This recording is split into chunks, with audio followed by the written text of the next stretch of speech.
Tonight's story comes from a forest ranger assigned to a wilderness outpost so remote it doesn't even appear on most maps. It was supposed to be a routine overnight shift. Equipment checks, radio logs, and silence broken only by wind and distant wildlife. But before midnight, small details began to feel wrong. An extra boot print near the door. A chair that was still warm. A logbook entry written during hours. No one was scheduled to be there. What follows is a first-person account of a single shift that unraveled into something far more disturbing. No monsters. No legends passed down for campfire scares. Just procedures, isolation, and the creeping realization that someone, or something, was sharing the outpost, unseen and uninvited. This is my most terrifying shift. Unseen occupant in a wilderness outpost. A true scary story told from the perspective of the ranger who lived through it. Listen closely. In places like this, the quiet is never empty.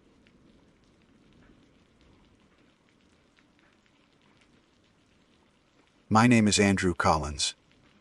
I am 34 years old, and at the time of this incident, I was employed as a contracted safety compliance officer for remote facilities operated under federal jurisdiction. My assignment history includes weather stations, fire lookout towers, decommissioned ranger cabins, and infrastructure relay sites that exist solely because abandoning them entirely would create more problems than maintaining them minimally. I had been in the field for nearly 9 years, long enough to understand that isolation has rules of its own, most of them unwritten. I believed, at the time, that I had learned them all. The assignment that led to this account was scheduled to last exactly 24 hours.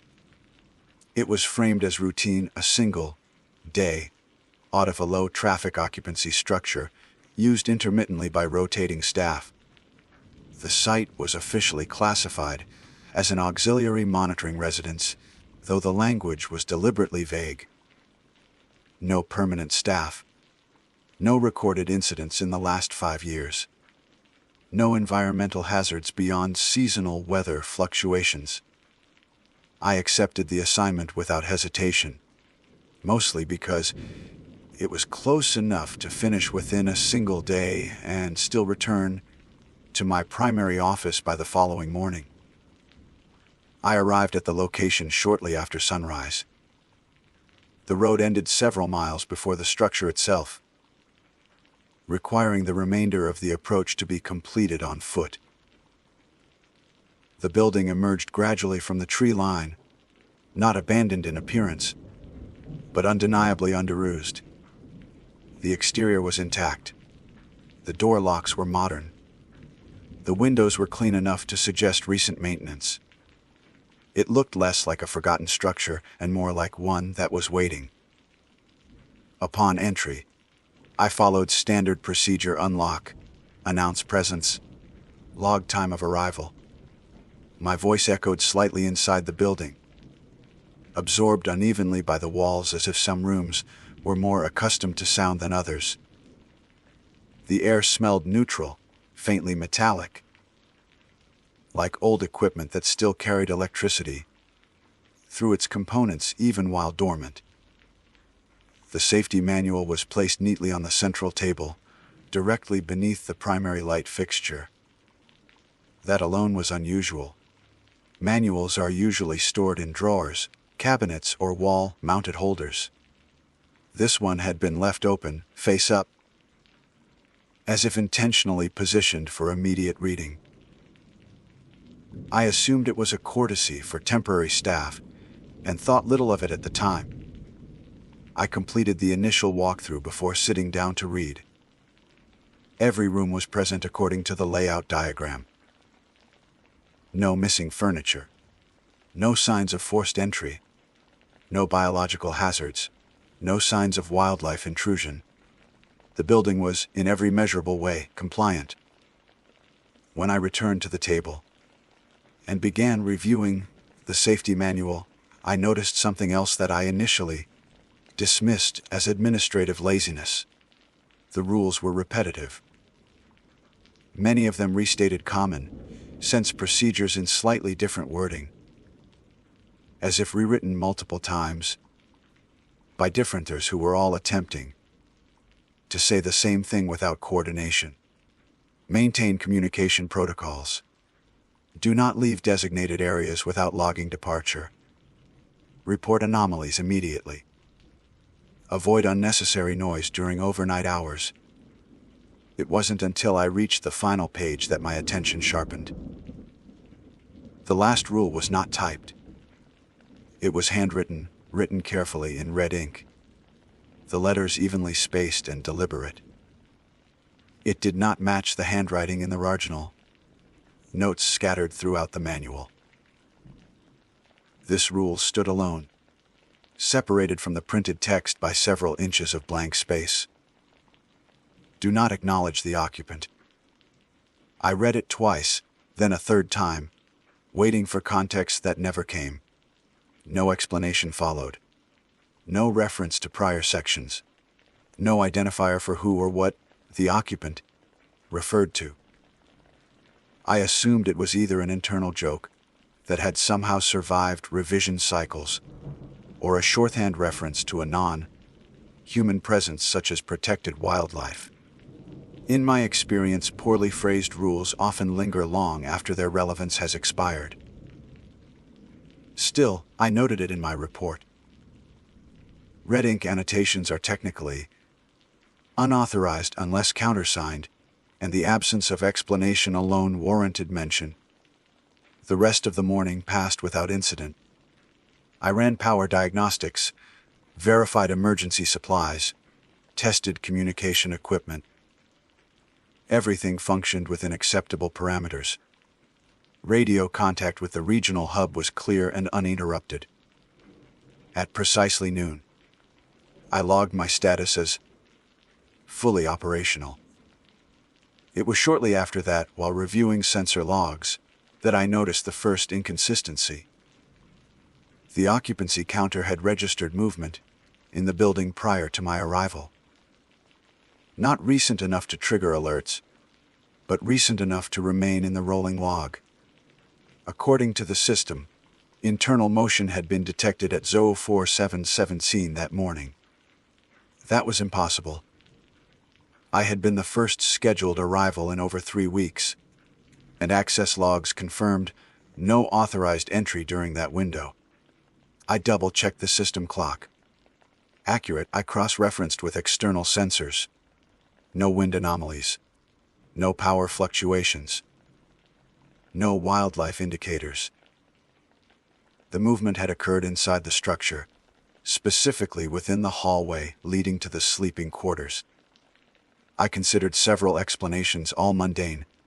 Faulty sensor calibration. Residual data not properly cleared.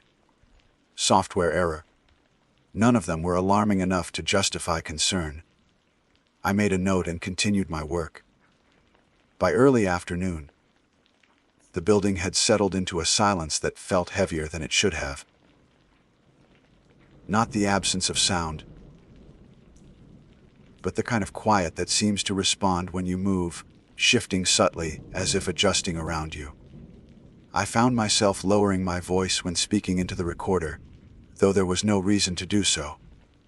At 15:42, I heard a sound that did not register immediately as abnormal. It was soft, rhythmic, almost indistinguishable from the building's natural creaks. It took several seconds for my brain to process that the sound was repeating with intent. Footsteps. They were slow and deliberate, moving from the far end of the hallway toward the central room. Not heavy enough to suggest equipment being carried. Not erratic enough to be an animal. Human-paced but measured, as if whoever was walking was careful not to draw attention. I stood still, listening. The footsteps stopped.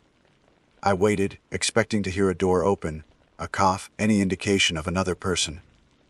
Nothing followed. After nearly a full minute of silence, I told myself what any rational person would. Old buildings make noise. Stress amplifies perception. I resumed my work. The footsteps resumed an hour later. This time, they did not approach. They retreated, moving deeper into the sleeping quarters. I felt a tightening in my chest, not panic but alertness. I reached for the radio and called the hub, reporting unexplained internal noise and requesting confirmation of any unscheduled personnel. The response was immediate and unambiguous. No one else was assigned. No maintenance crews. No overlapping contracts. I ended the transmission without mentioning the red ink rule. At that point, it felt irrelevant, almost embarrassing to bring up. As evening approached, the building's interior lighting shifted automatically to its night configuration. Shadows deepened along the hallway walls. I caught myself glancing toward the sleeping quarters more frequently, tracking the space where the footsteps had originated. At 18:03, the hallway light flickered once, then stabilized. I remember standing there, staring at the illuminated corridor, when a realization settled in slowly and unpleasantly.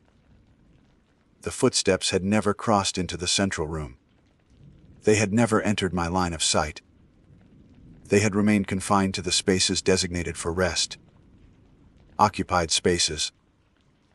I returned to the safety manual, flipping back to the final page. The red ink seemed darker in the dimmer light, the letters sharper than before. Do not acknowledge the occupant. I told myself it was coincidence. I told myself that acknowledging something required intent, speech, recognition. I had done none of those things. I had simply observed. That night had not yet begun. And already, I was rehearsing explanations that would not require me to admit how closely the rule had begun to feel like instruction rather than warning. I did not know then that the rule was incomplete, not because it lacked detail, but because it assumed something fundamental about human behavior, something I would struggle to control as the hours wore on. The occupant, whoever or whatever it was, had not made itself known yet, but it had made itself present. Night settled over the structure without ceremony. There was no visible transition beyond the dimming of natural light and the gradual dominance of artificial illumination. I logged the time automatically, more out of habit than necessity, and continued to occupy the central room, where visibility was best and exits were within reach. I told myself that staying in one place was sensible. I did not want to wander the hallway unnecessarily. I did not want to create the impression, even for myself, that I was searching for something. The first hour passed quietly. Too quietly. The building's systems cycled as expected, but the usual background noises, the subtle hum of wiring, the faint expansion of cooling materials, felt muted, as though dampened. I checked the environmental controls twice to confirm that nothing had failed. Everything registered as normal. At 20:11, I heard movement again. This time, it was closer. Not footsteps traveling the length of the hallway, but the soft compression of weight being shifted. The sound of someone standing, adjusting their balance. I froze, my hand hovering over the radio without touching it. The noise came from the sleeping quarters, specifically from the room closest to the central corridor. That room was empty. I had confirmed it personally less than 12 hours earlier. I waited. The sound did not repeat. Instead, something else followed. Breathing. It was faint, barely audible, but undeniably rhythmic. Not labored, not panicked. Calm, steady inhalations and exhalations, as if the person producing them was resting comfortably. I focused on controlling my own breathing, suddenly aware of how loud it sounded in comparison. I did not call out. That decision felt instinctive rather than deliberate. The red ink rule surfaced in my mind without effort, its phrasing exact, as though I had memorized it deliberately. Do not acknowledge the occupant. Acknowledgement, I reasoned, required interaction, speech, engagement, recognition. Listening surely did not qualify. Observation did not constitute acknowledgement. At least, that was what I told myself as I remained perfectly still, listening to someone breathe in a room that should have been unoccupied. The breathing stopped abruptly. The silence that followed was worse than the sound itself. It carried a sense of expectation, like the pause in a conversation when one party waits for the other to respond. I felt an irrational urge to speak, to break the tension, to assert control over the space by naming what was happening. I resisted it. Minutes passed. My muscles began to ache from tension. Eventually, I convinced myself that the sound had been an auditory hallucination, brought on by isolation and fatigue.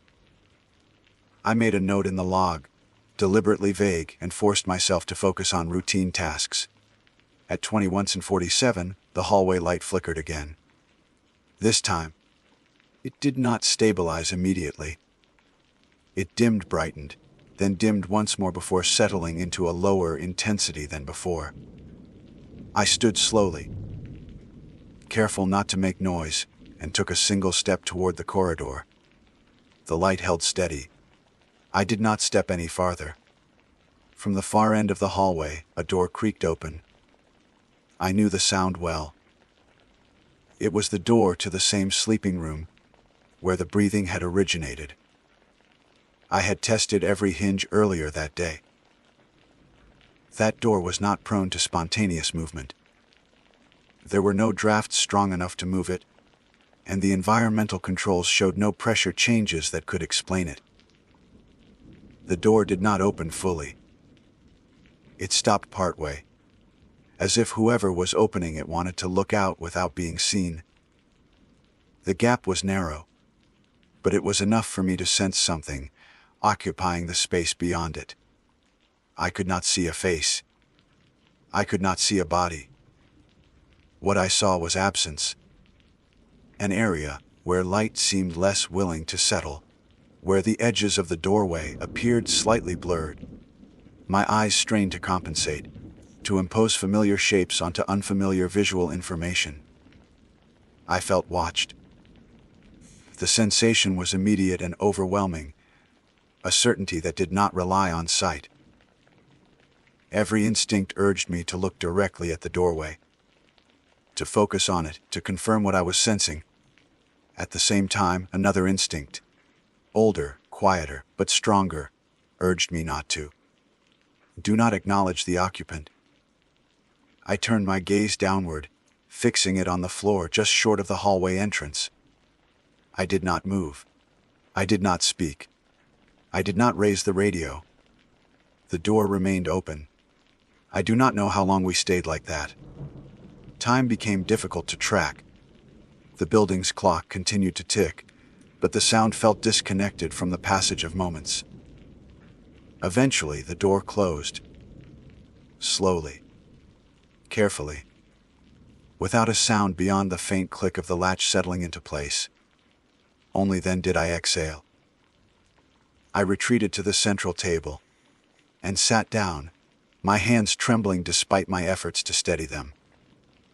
I told myself that I had done the right thing.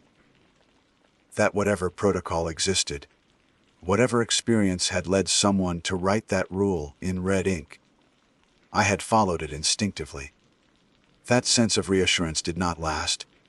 At 23:02, the radio activated on its own. There was no incoming call signal, no burst of static to indicate external transmission. It simply powered on, its display glowing softly in the dim room. I stared at it, my heart pounding, unwilling to touch it. A voice came through, It did not speak immediately. At first, there was only the sound of breathing, amplified and distorted by the radio speaker. It matched the rhythm I had heard earlier, slow and steady, as if the same source had simply found a new medium. Then the voice spoke my name.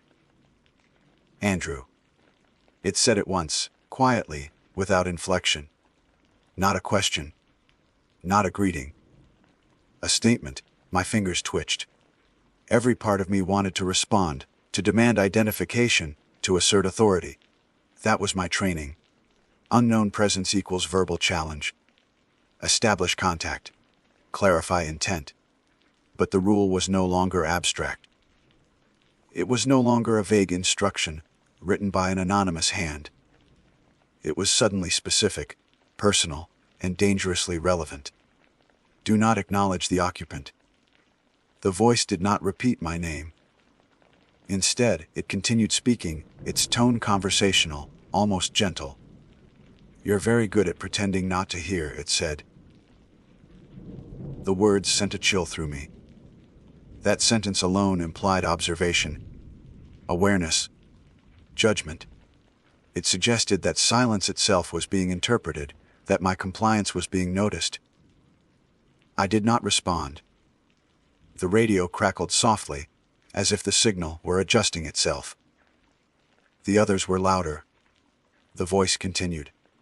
They always were. My mouth felt dry. Others, the word echoed in my mind, conjuring images of previous occupants, temporary staff, inspectors like myself. People who had sat at this same table, read this same manual, encountered this same presence. The voice sighed. You're different. I clenched my fists beneath the table, grounding myself in physical sensation. I reminded myself that acknowledgement required participation. Listening, no matter how intentional, was still passive. The voice fell silent. The radio powered down. I sat there long after, staring at the blank display, waiting for something else to happen. Nothing did. The building returned to its unnatural quiet. No footsteps, no breathing, no flickering lights. I logged the incident at Vol.49. My handwriting shaky. I did not write down what the voice had said. I simply noted, unauthorized radio activation, an auditory anomaly. I told myself that I would leave at first light, that the assignment could not justify this level of uncertainty, that no contract was worth whatever was happening inside this building. As I prepared to rest, settling into the central room where I could see the hallway entrance, without facing it directly, a final thought occurred to me, unbidden and unwelcome. The rule did not say the occupant would try to communicate. It assumed it. And it assumed that, eventually, I would fail to resist the urge to respond. I did not sleep. That is not a dramatic statement, or an exaggeration meant to heighten what follows. I remained conscious for the remainder of the night. My body slumped in a state of shallow rest that never crossed into unconsciousness. Every time my eyes closed for more than a few seconds, the sensation of being watched intensified until it forced them open again. I stopped fighting it eventually and accepted that rest, in any meaningful sense, was not going to happen. The building remained quiet until 01:36. That was when the hallway light turned off completely. There was no flicker this time, no gradual dimming. One moment it was on, casting a long, pale strip of illumination across the floor, and the next it was gone. The corridor beyond dissolved into darkness, so complete it felt artificial, as if the absence of light itself had weight. I checked the control panel immediately.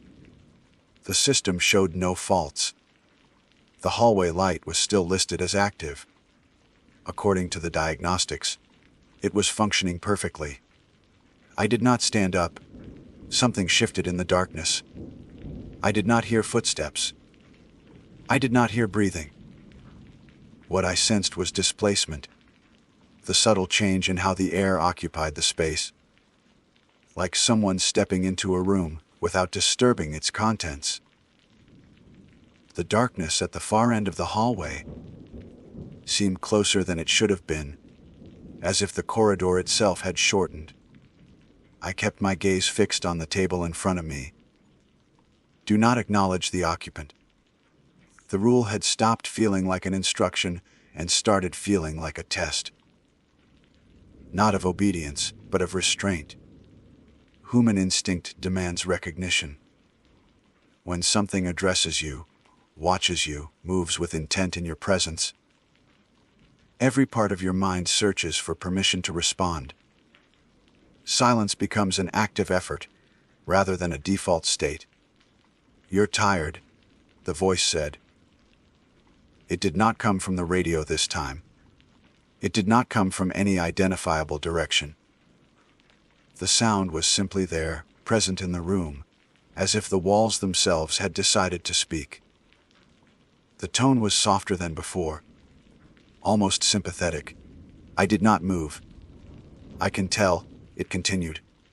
"You're trying very hard." I felt a tremor run through my arms. The urge to speak rose sharply, an almost physical pressure behind my teeth. I wanted to tell it to leave. I wanted to tell it that it did not belong here. I wanted to say anything that would reassert the boundaries I relied on to understand the world. I said nothing. The darkness advanced.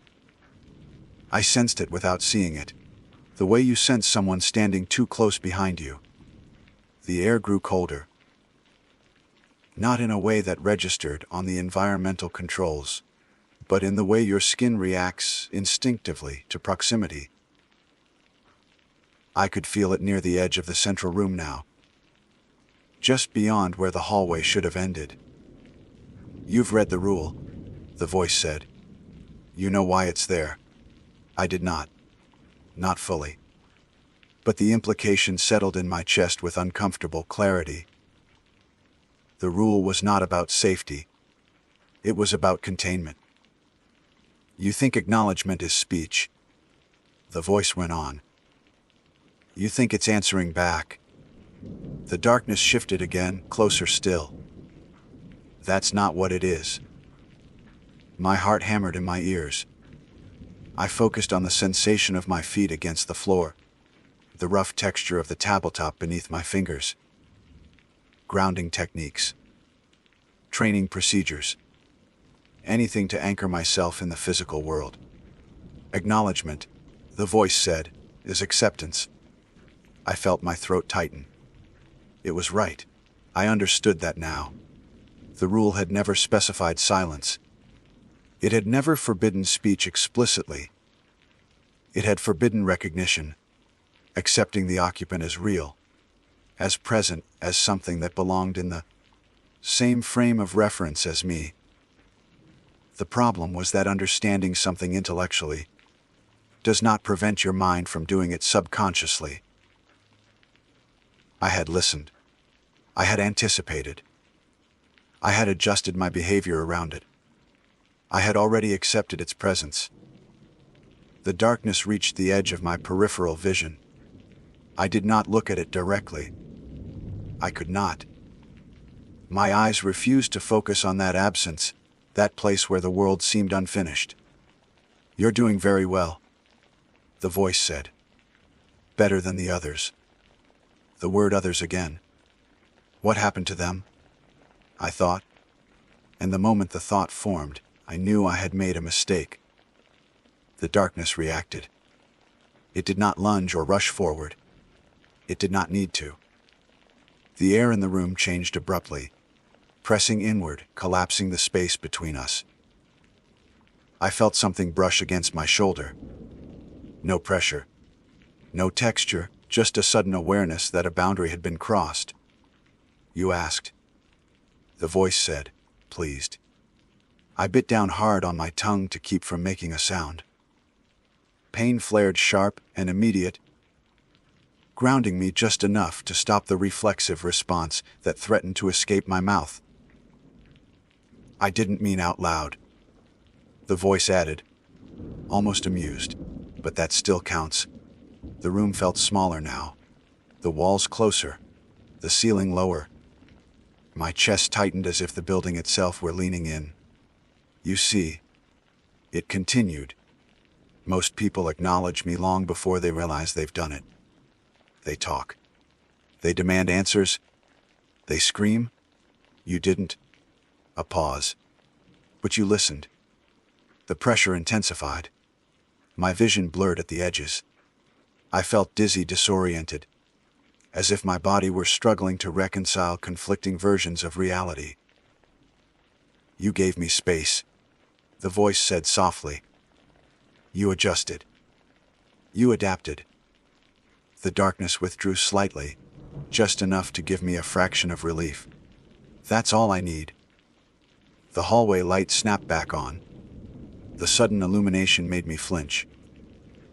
The corridor appeared normal again, empty, its length restored.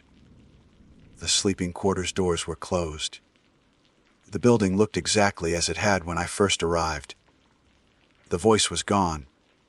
I sat there for several minutes, gasping quietly, my heart racing.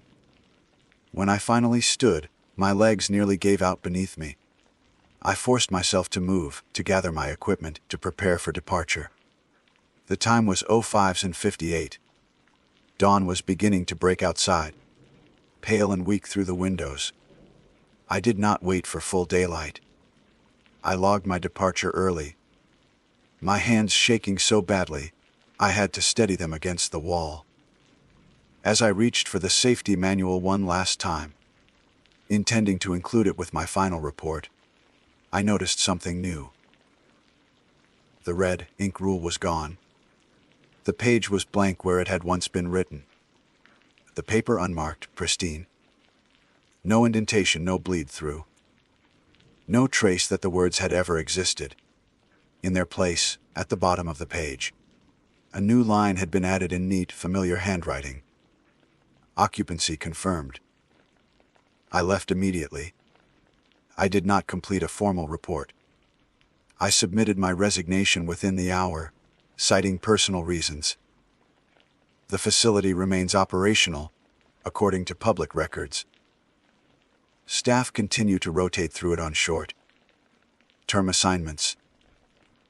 I have not spoken about what happened there to anyone in an official capacity. But I know now why the rule was written the way it was. I know why it was placed at the end of the manual, separate from the others. It was never meant to be permanent. It was a temporary measure, a delay, written by someone who understood that the occupant does not need to be invited in. It only needs to be noticed. And once it is, once it settles into your awareness and adjusts itself around you, it does not stay confined to the building. I still hear it sometimes, late at night, in the quiet moments when my thoughts slow down. Not speaking, just listening, waiting for me to acknowledge it again.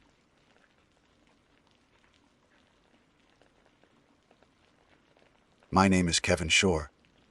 I am a contracted wilderness outpost supervisor, assigned to a remote fire lookout facility, located several hours from the nearest ranger station. I am writing this as a formal personal account of an incident that occurred during a single operational shift. What follows is not a dramatization, nor an exaggeration. I am trained to observe patterns, to document anomalies, and to maintain composure under isolation. I have worked in remote posts before.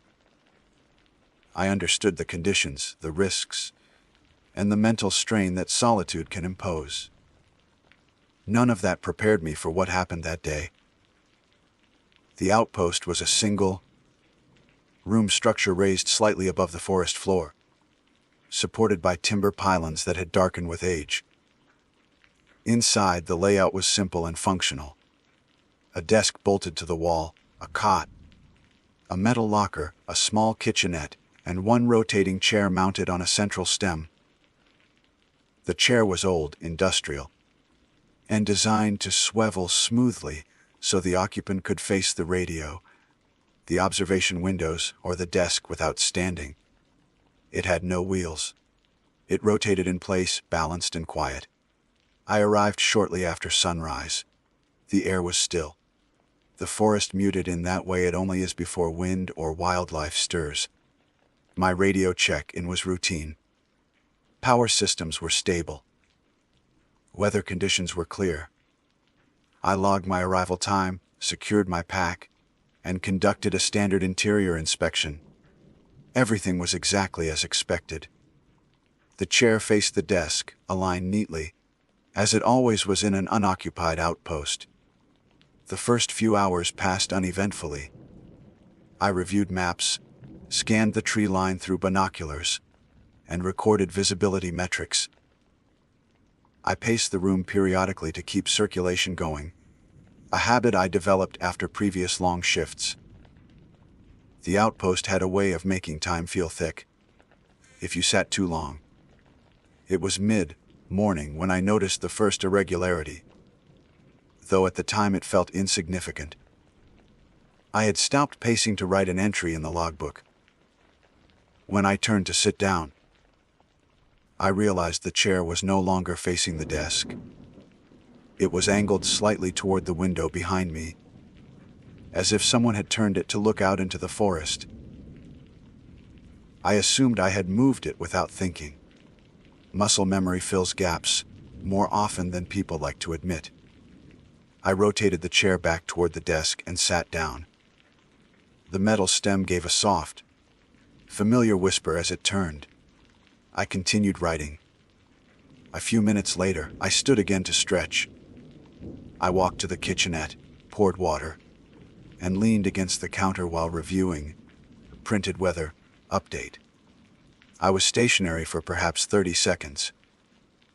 When I turned around, the chair had rotated again. This time it was facing me. The movement was subtle.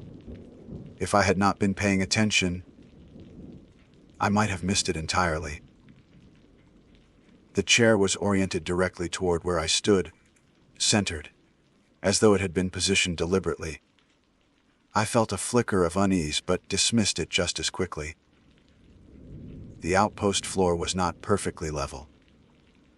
The chair's balance point could have caused a slow rotation. That explanation satisfied me in the moment. I repositioned the chair and deliberately tested it. I pushed it lightly in different directions. It rotated freely but did not drift on its own. I left it angled away from me and stepped back. I watched for a full minute. Nothing happened. The rational part of my mind relaxed. I noted the incident mentally, nothing more. The next occurrence removed any remaining sense of coincidence. Around noon, I stopped moving entirely. I had been pacing again, counting steps out of boredom, when I paused in the center of the room. I stood still, hands at my sides, breathing slow. That was when I heard it. A faint, controlled sound, metal against metal. Not scraping, not grinding. A smooth rotational whisper.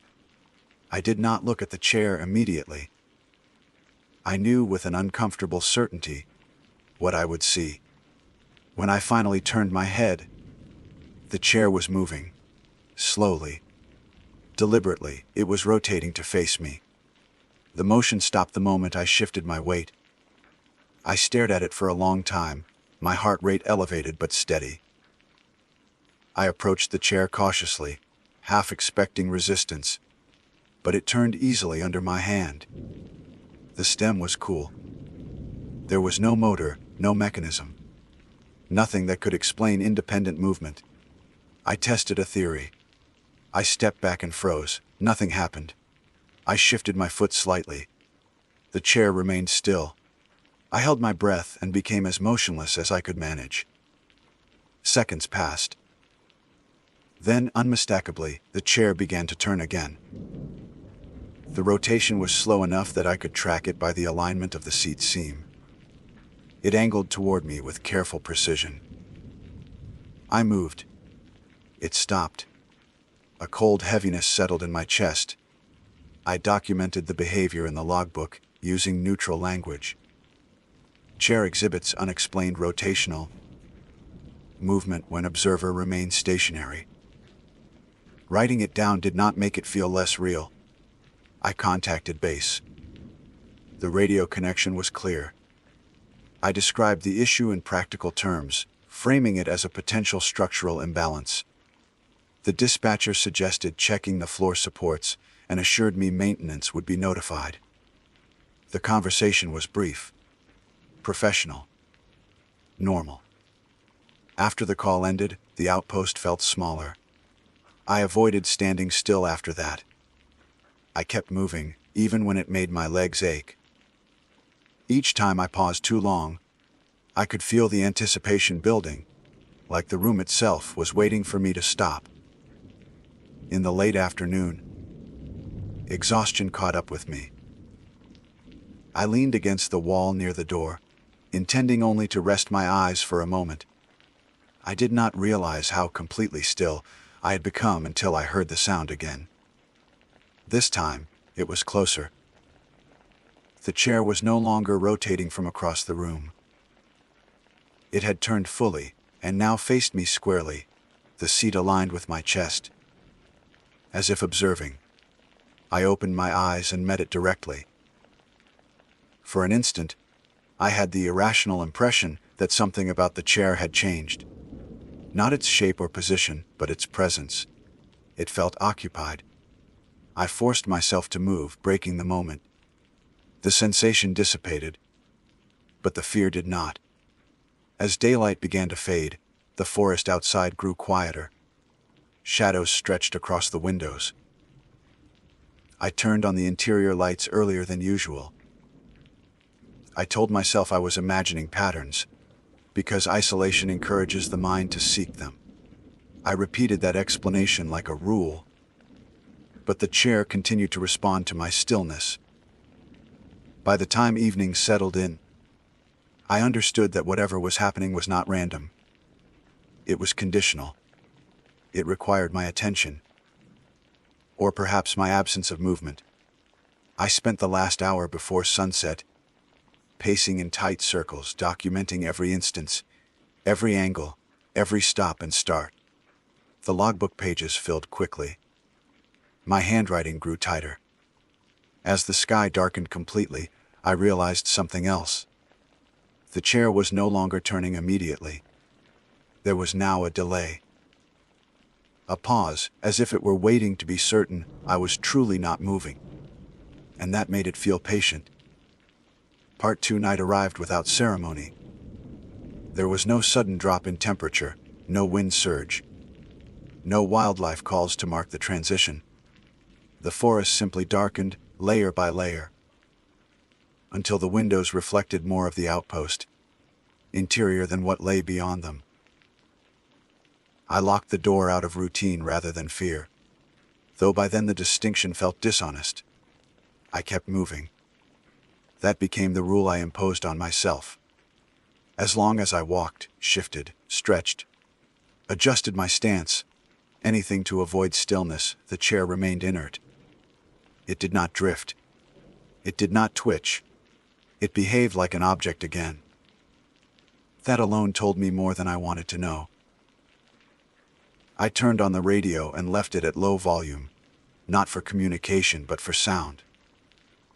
Silence felt dangerous now, like another form of stillness. The dispatcher's voice from earlier replayed in my head, calm and procedural, suggesting loose bolts or uneven flooring. I had checked everything twice since then. The supports were solid. The floor was level.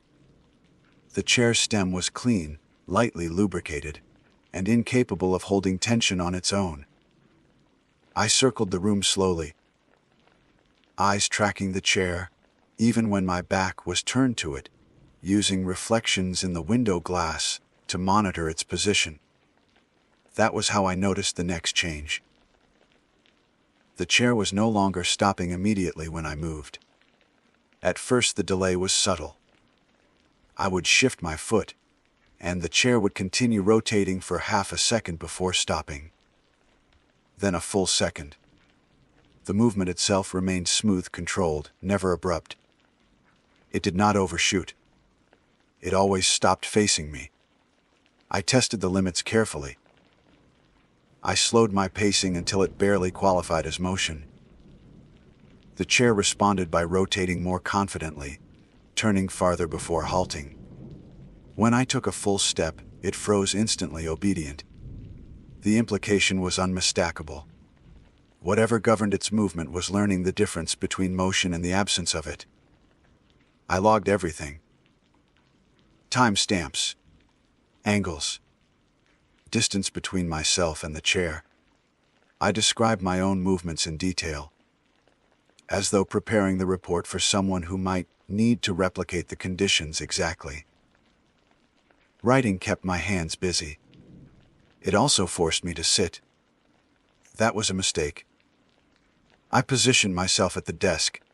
The chair deliberately turned away and began a detailed entry summarizing the escalation. I kept one foot hooked around the leg of the desk, tapping lightly to maintain movement. The tapping slowed as I focused on my wording. I did not notice when it stopped. The sound reached me first. Not the rotation, something else. A faint creak, like weight shifting against metal. I froze, heart hammering, pen hovering above the page. The radio hissed softly behind me. I did not turn around. The sensation of being observed pressed against my back, heavy and undeniable. I knew the chair was facing me. Worse, I suspected it was closer than before. I forced myself to stand abruptly, chair legs scraping loudly against the floor as I pushed back. The sound shattered the moment. I spun around. The chair sat several feet away from where I had left it. It was still mounted to the same stem, still bolted in place, but the orientation of a seat suggested something impossible. The base had not moved, yet the chair was angled in a way that brought backrest closer to the desk than its front, as though it had twisted farther than its design allowed. I approached cautiously and placed my hands on it. The metal was warm. That was when the fear shifted from theoretical to physical. Objects do not retain heat without a source. I had not touched the chair in several minutes. The warmth was localized, concentrated where a person's body would have been if they were seated. I stepped back and resumed pacing immediately, faster now. The chair did not move. It remained angled toward the desk, no longer focused on me directly. That felt worse somehow, like it no longer needed to watch. I contacted base again. This time my voice was not as steady. I reported structural irregularities and requested an early relief if possible. The dispatcher paused longer than before, then told me no one could reach the outpost until morning due to access limitations. I acknowledged the response and ended the call before they could ask further questions. After that, I avoided the desk entirely. I stayed near the door, pacing short loops, keeping my eyes on the chair at all times. I did not blink for long. Every instinct screamed that if I stopped, truly stopped, something would happen that could not be undone. The hours dragged. My legs burned. My thoughts became fragmented.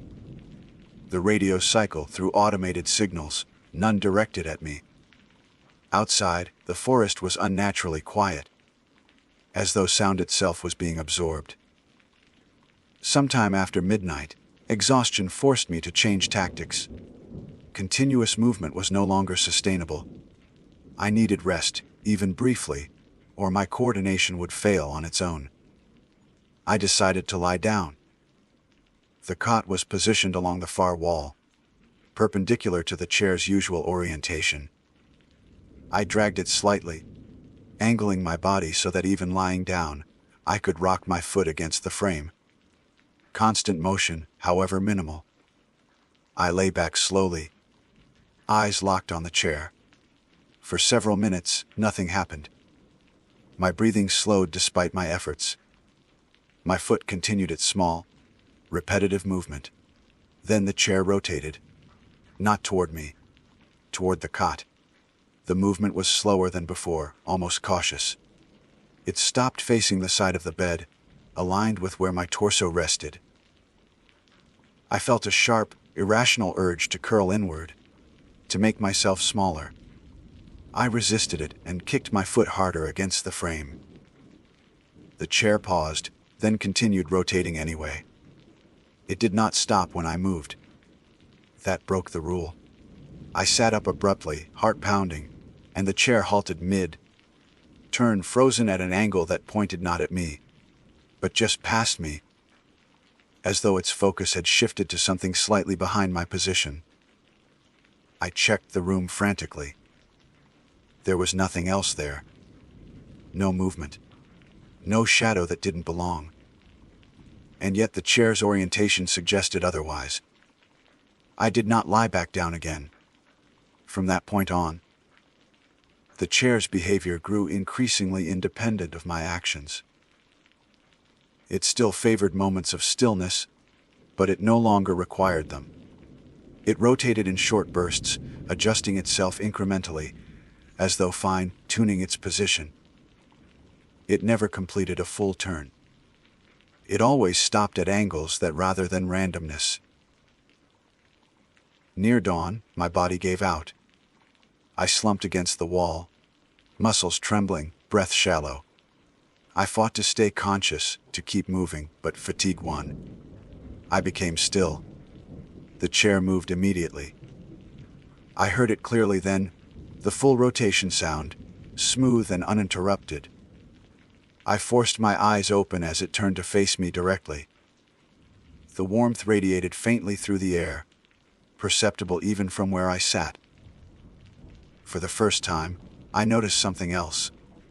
The chair was no longer empty in the way an object is empty. There was an impression to it now.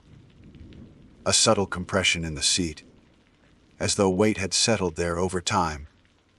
The backrest bore a slight inward curve that had not been present before. It looked used.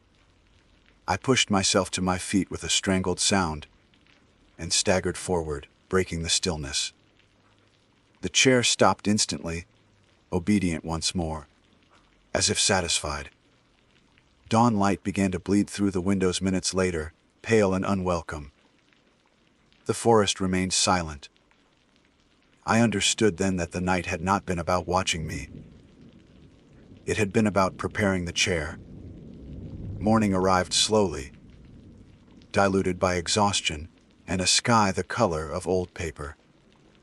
The first light crept through the windows without warmth, revealing the outpost exactly as it had been hours before. Nothing appeared damaged. Nothing appeared out of place, if not for the way my body felt. Tight, hollow, trembling. I might have convinced myself the night had been a stress-induced hallucination. I did not move immediately. The thought of testing the chair again filled me with a deep, resisting dread. I stood where I was, near the wall, muscles aching, forcing myself to remain in motion just enough to feel safe. I flexed my fingers, shifted my weight. The chair stayed still, angled slightly away now, as if resting. That detail unsettled me more than if it had turned. I approached the logbook and added a final overnight entry, my handwriting uneven but legible. I described the loss of conditional behavior, the heat retention, the visible compression. I used careful language, stripped of speculation. Reading it back, it sounded like the report of someone observing a malfunctioning piece of equipment, not a man documenting the erosion of certainty. When I finished writing, I realized I had stopped moving again. The chair rotated. This time, I did not hear it start. I only noticed when it was already halfway through its turn. The movement was fluid, confident, as if it no longer needed to announce itself. It faced me fully, stopping with an accuracy that felt deliberate rather than reactive. I stepped back. The chair did not stop. It continued rotating, slowly, until it was no longer pointed at me, but past me. The angle suggested a focal point, just behind my right shoulder. I turned sharply. There was nothing there. I backed away until my shoulders met the wall. The chair adjusted again, a minor correction, aligning itself perfectly with my new position. The impression in the seat was unmistakable now. The backrest bore the faint outline of shoulders. Not sharp, not grotesque. Subtle, like fabric remembering pressure. I forced myself to approach it. Up close, the warmth was undeniable. It radiated gently, not like residual heat from friction, but like body temperature maintained over time. I reached out and pressed my palm against the seat. The metal was warm enough to be uncomfortable. Then it cooled. Instantly. Completely. The impression faded with it, metal snapping back into its original shape with a soft, almost disappointed sound. The chair was empty again. Just a chair. My radio crackled to life behind me. Outpost 12, this is base. Do you copy? I answered immediately. Relief flooding my voice despite my attempt to stay composed. I reported the night in brief, factual terms and requested immediate relief. The dispatcher acknowledged and informed me that a ranger team was already en route, earlier than planned, due to an unrelated scheduling change. They would arrive within the hour. When the transmission ended, the outpost felt different. Not safer. Quieter somehow. Like a held breath had been released. The chair did not move again while I waited. I remained standing until the sound of footsteps outside broke the stillness. 2 rangers entered, professional and alert, scanning the room instinctively. I watched their eyes move over the chair without hesitation or discomfort. One of them pulled it out and sat down briefly while reviewing my logbook. Nothing happened. The chair behaved perfectly. They found no structural issues, no signs of tampering, no explanation for the heat I described. The impression in the seat was gone. The stem rotated smoothly, predictably, stopping wherever it was left. The floor was level. The bolts were secure.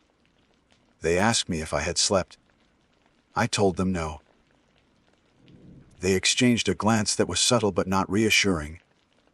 I was cleared to leave the outpost with them.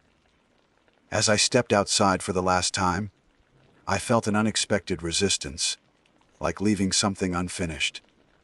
I did not look back. The report I submitted was accepted without comment. The incident was categorized as an isolated anomaly, compounded by fatigue and environmental stressors. No follow-up was scheduled. I was reassigned to a different post, one closer to base, one with rotating shifts and constant radio traffic. Weeks passed. The sensation of being watched faded gradually, though it never disappeared entirely. Chairs became objects I noticed more than I used. I stood whenever possible. I avoided sitting still in empty rooms. Last week, an equipment request crossed my desk. It was routine. Replacement inventory for several outposts, including one item highlighted in red for priority delivery. An industrial rotating chair, same model as the one I had used. The notes indicated the original had been removed due to persistent wear patterns inconsistent with usage logs. The outpost designation matched mine. I stared at the screen longer than necessary. According to the attached maintenance report, the chair showed signs of prolonged use, heat discoloration, stress marks in the stem. compression in the seat consistent with regular occupancy. The usage logs, however, listed only one occupant during that period. I closed the file and shut down my terminal. I have not volunteered for another remote assignment since. Sometimes, when I stop moving for too long, I feel the same anticipation I felt that night. Not fear exactly. Expectation.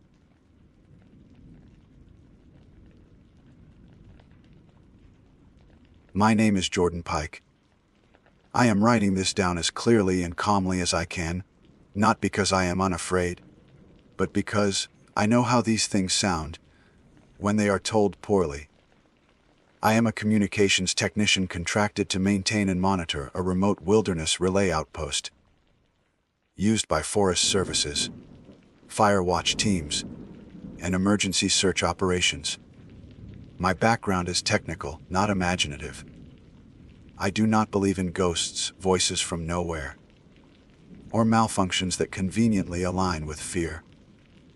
I believed that, at least, until the night everything happened. I arrived at the outpost just after sunrise. The entire assignment was scheduled to last one day.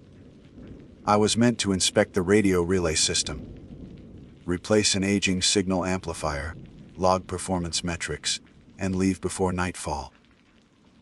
The outpost itself was a small reinforced structure, metal, skinned and insulated, perched on a ridgeline far from public trails. No permanent staff, no overnight occupancy, just equipment, emergency cots, and a radio system that tied together miles of wilderness communication. The introduction paperwork described the site as quiet. That word appeared twice. Quiet terrain, quiet signal traffic, quiet maintenance history. The only irregular note was a single sentence at the bottom of the previous technician's report. Intermittent audio artifacts noted during idle periods. No power draw anomalies detected. I dismissed it immediately. Audio artifacts happen. Static, grounding issues, atmospheric interference. Nothing mystical about that. I unlocked the outpost, powered up the internal systems, and began my checks. The radio console sat against the far wall, bolted into a steel desk. It was an older unit but reliable. Analog-digital hybrid. Separate speaker module. Manual power switch. Thick cables routed through conduit into the antenna mast outside. I verified voltage, signal integrity, grounding. Everything was within tolerance. For most of the morning, nothing happened. I worked methodically, logging readings, replacing the amplifier, recalibrating the signal range. I monitored open channels as background noise while I worked, mostly out of habit. The radio emitted the usual low static, punctuated occasionally by distant ranger check, ins or weather pings. Nothing out of the ordinary. Around midday, I noticed the first anomaly. I had stepped outside briefly to inspect the antenna housing when I heard a sound coming from inside the outpost. At first, I assumed it was wind catching something loose. But when I stepped back inside, I realized the sound was coming from the radio speaker. It wasn't a transmission. It was breathing. Not distorted speech. Not static shaped into something suggestive. It was slow, rhythmic airflow. Inhale. Pause. Exhale. Too steady to be wind. Too close to be atmospheric noise. It sounded like someone standing inches from the microphone, breathing deliberately. I froze, listening. The breathing stopped the moment I moved closer to the console. I checked the active channels. None were open. No transmission indicator. No incoming signal strength. I keyed the mic and asked if anyone was transmitting on the frequency. My voice echoed back normally, then silence returned. I waited. No breathing. I told myself it was interference. Maybe feedback from the amplifier installation. Maybe I had bumped a cable. I shut down the radio system completely and disconnected the speaker module. The room fell silent in the way remote places do, a thick, pressurized quiet that presses against your ears. I resumed my work. It was early afternoon when I disconnected the radio from its main power source entirely. This was a required step for final inspection. The power cable was physically removed from the unit. I verified 0 voltage. The console was inert. Dead equipment. That was when I heard it again. Breathing. It came from the radio speaker. I stood there, staring at a device that had no power, no battery backup, no external feed. The breathing was faint but unmistakable. Shallow inhales, long exhales, a human cadence. I stepped back slowly, every technical explanation collapsing in my head one by one. I reached out and touched the speaker casing. Cold metal. No vibration. The sound continued. I disconnected the speaker cable. The breathing did not stop. It came from inside the speaker housing itself, as if the sound had nowhere else to originate. I picked up the speaker and turned it in my hands. The sound shifted slightly, as if responding to movement. Not louder, not quieter, just present. I set it down and backed away until my shoulders touched the opposite wall. I want to be very clear about something. I was not panicking. Panic is loud and chaotic. What I felt was focused fear, the kind that sharpens your awareness and strips away denial. I knew, with absolute certainty, that something impossible was happening, and that I was alone with it. I did what my training told me to do. I documented the anomaly. Time, conditions, equipment state. I wrote while listening to the breathing continue uninterrupted. It did not accelerate. It did not react to the scratching of my pen or the sound of my movement. It simply existed. After approximately 3 minutes, it stopped. No fade out. No static.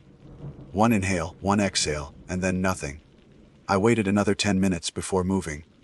I reconnected the speaker cable. Silence. I reconnected the power cable.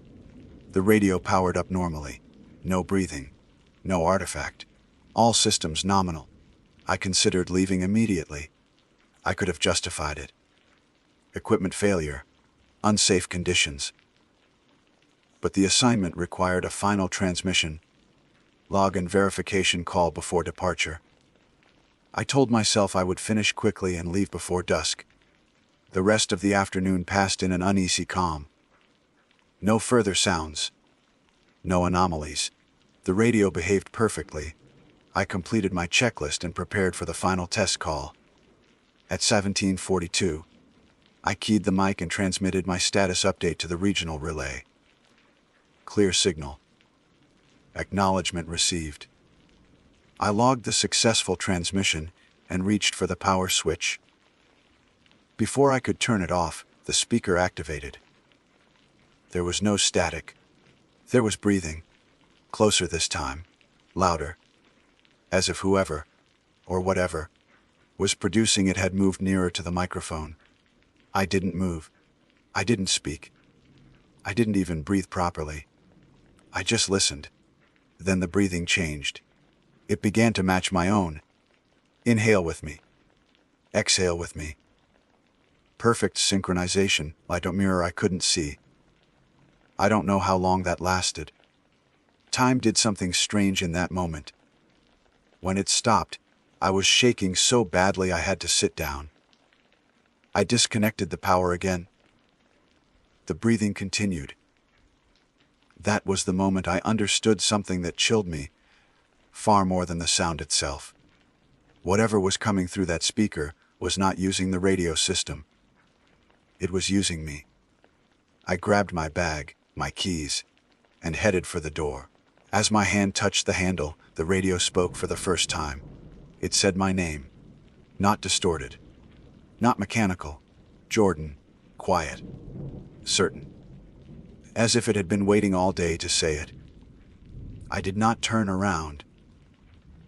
I left the outpost with the sun already sinking behind the ridgeline, knowing with terrible clarity that the assignment was not over, and that whatever had learned how to breathe with me would not be confined to that room. I did not run from the outpost. That detail matters more than I wish it did. I walked, because running implies panic, and panic invites mistakes. I forced my breathing to stay slow as I locked the door behind me, even though I knew locks were meaningless to something that didn't require power, wiring, or permission. The sky was already shifting toward evening, the light flattening into that dull amber that makes distances deceptive. I told myself I had hours before dark. I told myself I could still leave cleanly. The service road stretched downhill through sparse trees and exposed rock. My truck sat where I had left it that morning, dust untouched, doors closed. Everything looked normal enough that for a moment I wondered if my mind had finally cracked under isolation, if stress and expectation had braided themselves into something convincing but false. I reached the truck, unlocked it, and set my bag in the passenger seat. My hands were steady again. That frightened me more than shaking would have. Before getting in, I looked back at the outpost. Nothing moved, no lights, no sound, just a squat silhouette against the ridgeline. I told myself that if something wanted to follow me, it would have done so already. I climbed into the driver's seat, shut the door, and turned the key. The engine didn't start. That at least had an explanation. Remote vehicles fail. Batteries drain. Cold settles early at elevation. I tried again. The starter clicked once and went silent. I exhaled slowly through my nose and rested my forehead against the steering wheel. That was when the radio crackled. Not the truck radio. I hadn't turned it on. The sound came from my bag on the passenger seat. I stared at it for a long second before reaching over and unzipping the outer pocket. Inside was my handheld field radio, the one I carried for emergencies. It was switched off. I knew that because I always switched it off before storing it. The power indicator was dark.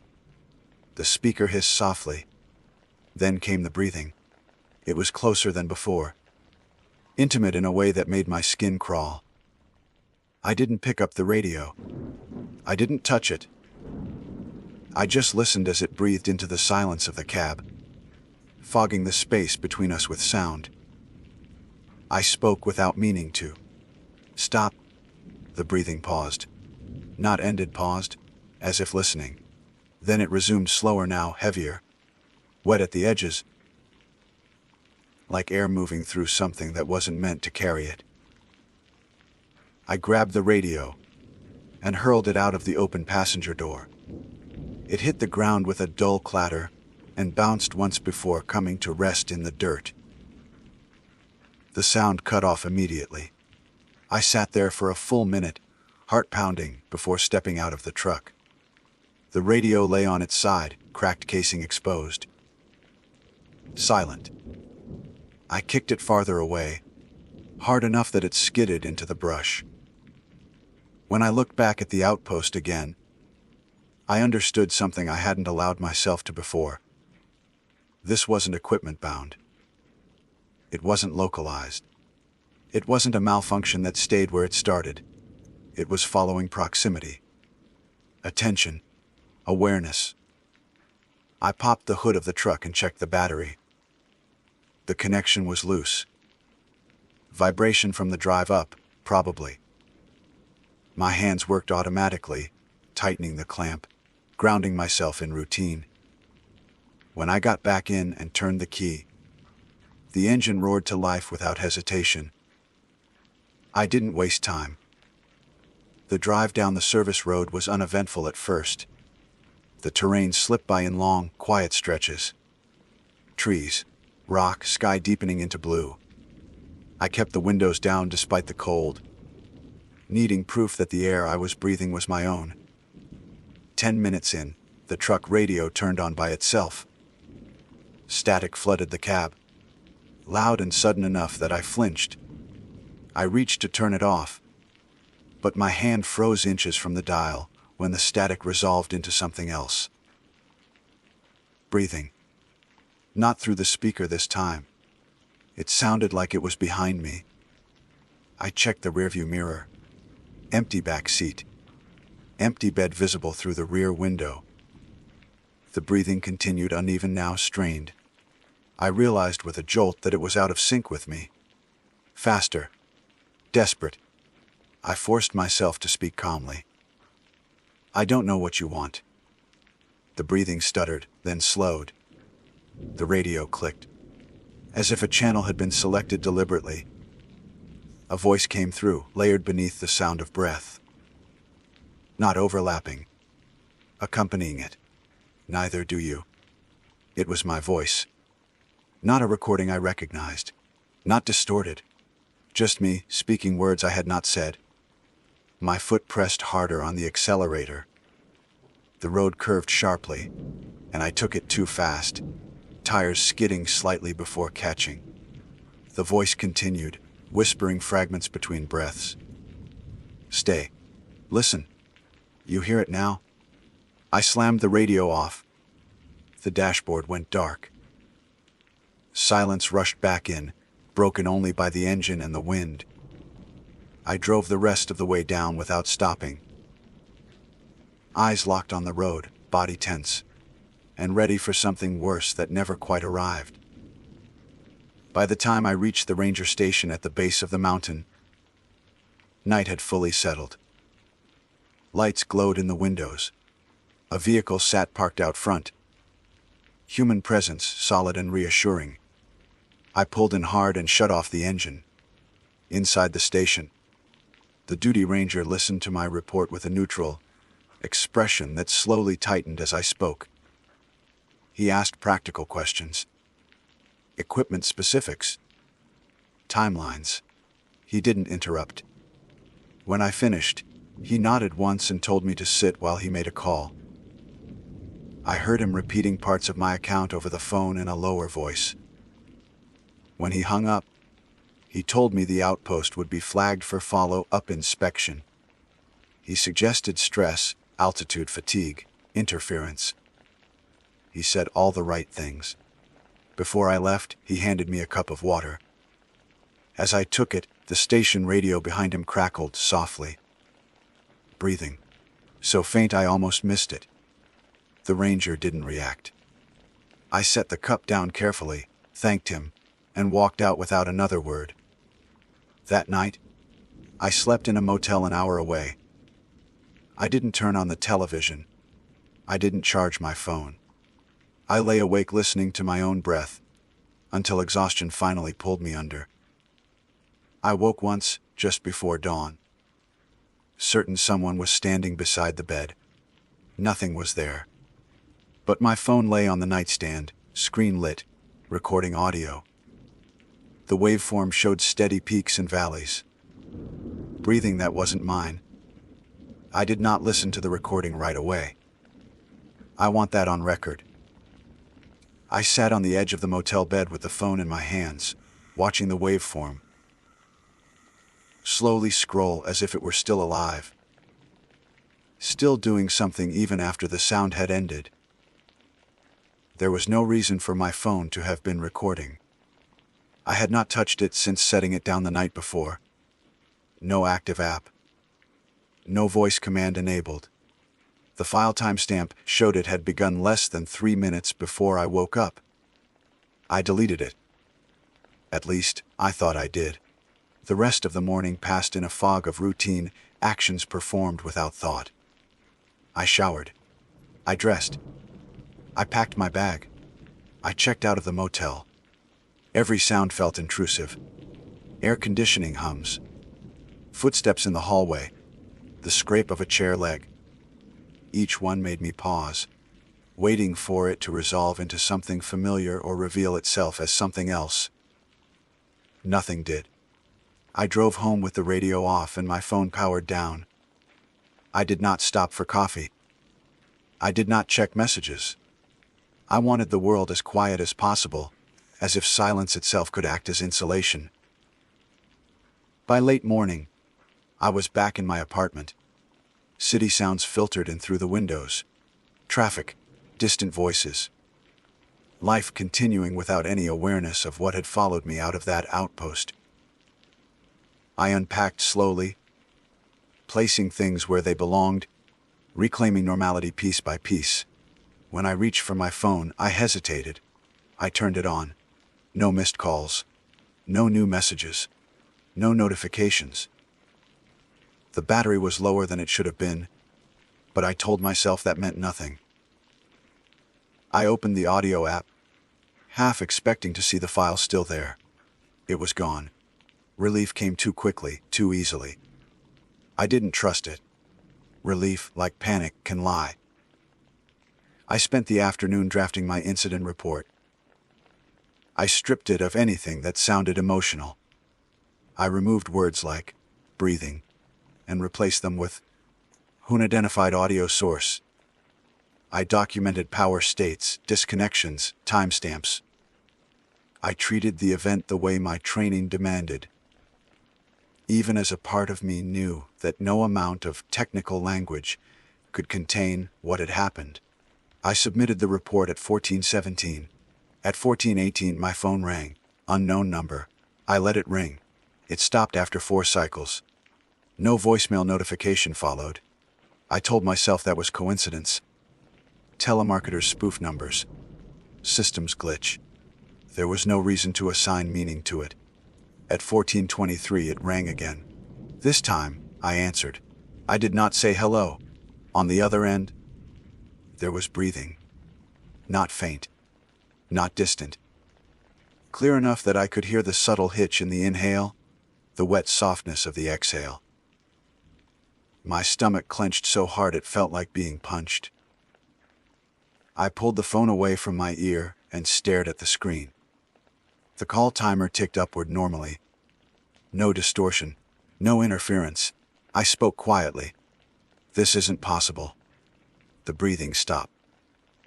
For a moment, I thought that might be the end of it. That saying the words had somehow broken whatever rule allowed this to continue.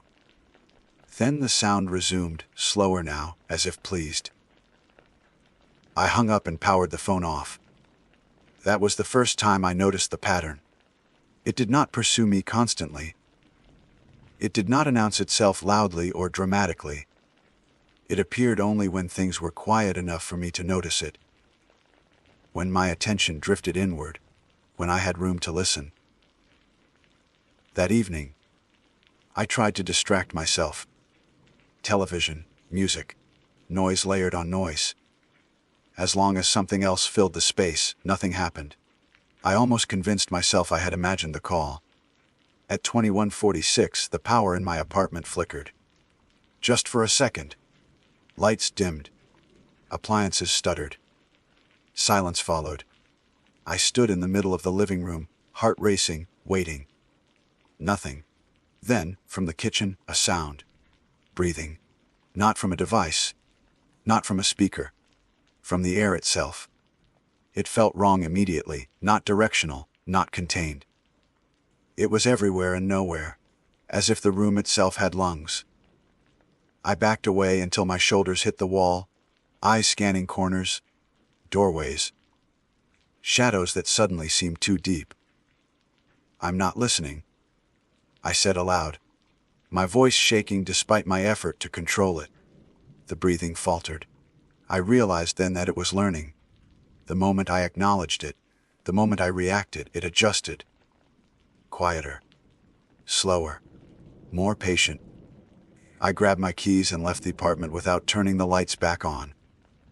I spent the night walking. Streets. Sidewalks. Well-lit places with people around. The breathing did not follow me there.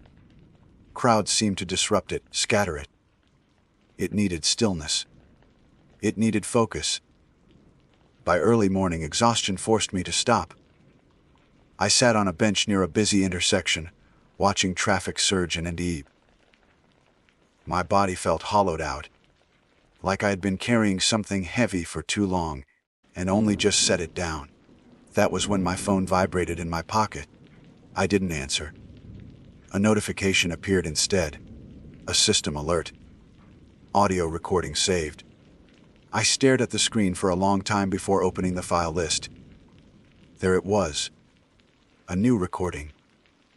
Time-stamped 2 minutes earlier. I did not press play. I knew what it would contain. I deleted the file. Then I deleted it again from recently deleted. I disabled microphone permissions for every app. I powered the phone down and removed the battery, something I hadn't done in years. For the rest of that day, nothing happened. No calls, no sounds, no breathing.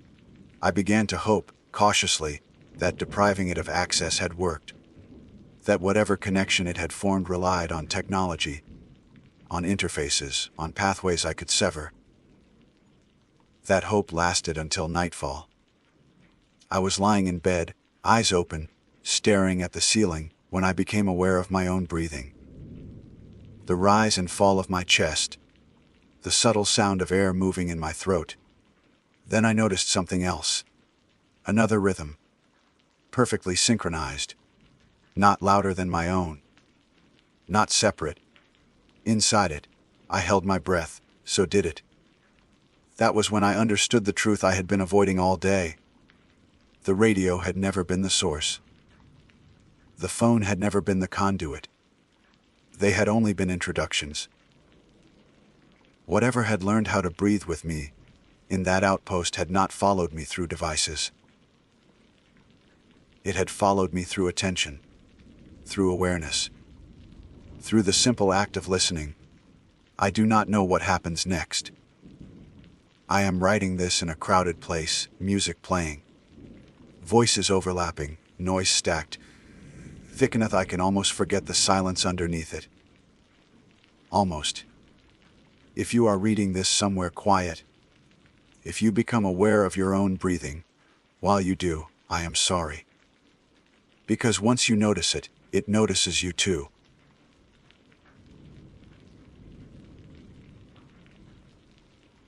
My name is Nathan Brooks. I am recording this as carefully and plainly as I can, because what happened during my last shift is to be understood in the exact order it occurred. I am a senior field ranger assigned to a remote maintenance outpost deep within a protected wilderness zone. The outpost exists to support long-range patrol routes, monitor weather conditions, and provide emergency shelter for rangers operating days away from the main station. It is isolated by design. There is no cell service, no road access during winter months, and the only reliable power source is a diesel generator housed in a reinforced shed 20 yards from the main structure. I arrived just after sunrise, logged my entry time, and completed the routine inspection without incident. The generator was stable. Fuel levels were adequate. Weather was clear but cold, the kind of quiet cold that seems to absorb sound rather than reflect it. Nothing about the day felt unusual. If I had noticed anything at all, it was that the silence felt heavier than normal, like the air itself was holding something back. The outpost had belonged, until 7 months earlier, to Ranger Elias Monroe. Officially, Elias went missing during a routine perimeter patrol. His body was later recovered near a ravine less than a mile from the outpost. The report stated that his death occurred at 3:17 a.m., caused by exposure following a fall. The case was closed. Equipment failure and poor visibility were blamed. His name still appeared on old inventory forms, scratched out and replaced with mine in pen. I was aware of all this when I accepted the assignment. I had read the report more than once. There was nothing supernatural or unresolved about it, at least not on paper. The first 12 hours passed uneventfully.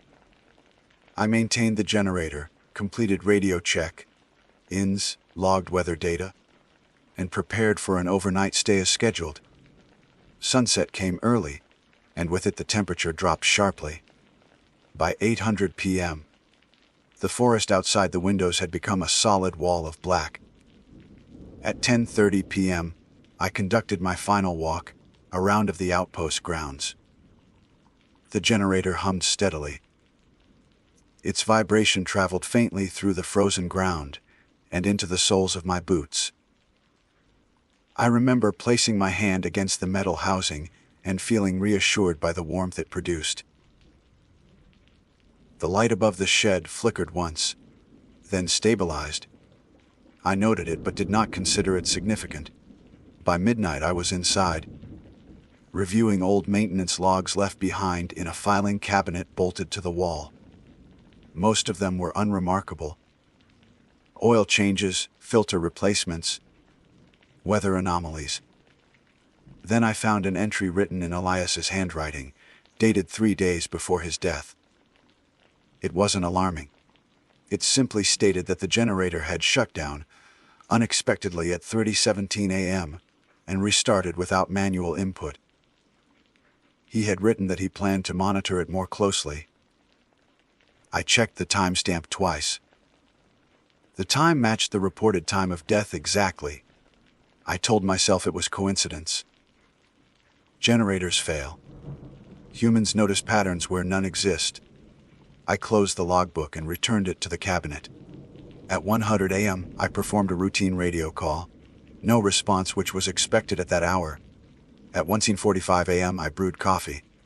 At 20:30 a.m., I sat at the small desk near the window, listening to the steady thrum of the generator through the walls.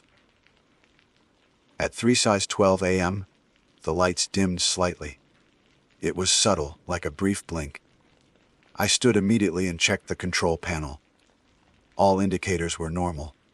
Voltage steady. No warning lights. The generator sound continued unchanged. At 3:50 a.m., the lights dimmed again, longer this time. The hum from outside deepened, strained. I put on my jacket and reached for the flashlight. At exactly 3:17 a.m., the generator shut off. The silence that followed was absolute. No hum. No vibration. No wind. Even the faint creaks the structure seemed to stop.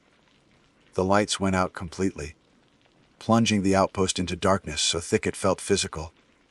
I checked my watch. 3:17 a.m. I stood there longer than I should have, waiting for the automatic restart. It never came. The emergency battery lights failed to engage. I stepped outside. The cold hit me instantly, sharp and punishing. My breath fogged the air in front of my face as I moved toward the generator shed. The snow under my boots was undisturbed, smooth except for my own tracks from earlier. The forest around me was motionless. When I reached the shed, the door was already open. I am certain I closed it earlier. I remember locking it.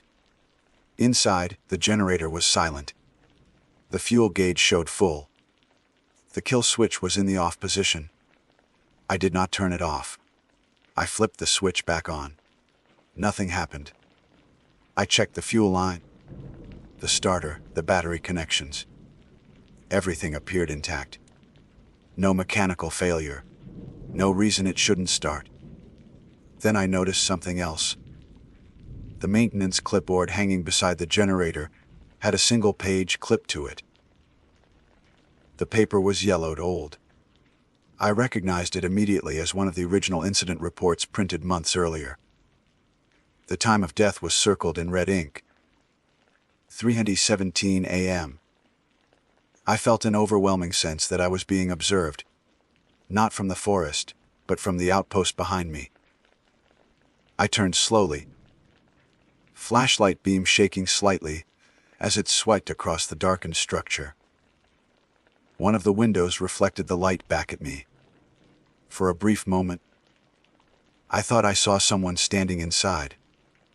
I told myself it was my own reflection. I forced myself to breathe evenly and returned to the generator. I attempted a manual restart. The engine coughed once, then went dead again. The silence returned, heavier than before. That was when my radio crackled.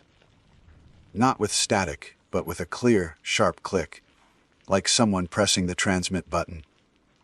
Then I heard breathing. It was slow, shallow, and close. I froze, radio held inches from my face. I didn't speak. I didn't even blink. The breathing continued for several seconds, then stopped. A voice followed. "Nathan," it said, calmly. It was not distorted. It did not sound far away. It sounded like someone standing just out of sight, speaking softly to avoid being overheard. This is how it started for me. The transmission ended abruptly. I stood there in the cold, staring at the radio, my heart pounding hard enough to make my vision blur. My watch still read 3:18 a.m. I did not attempt another transmission.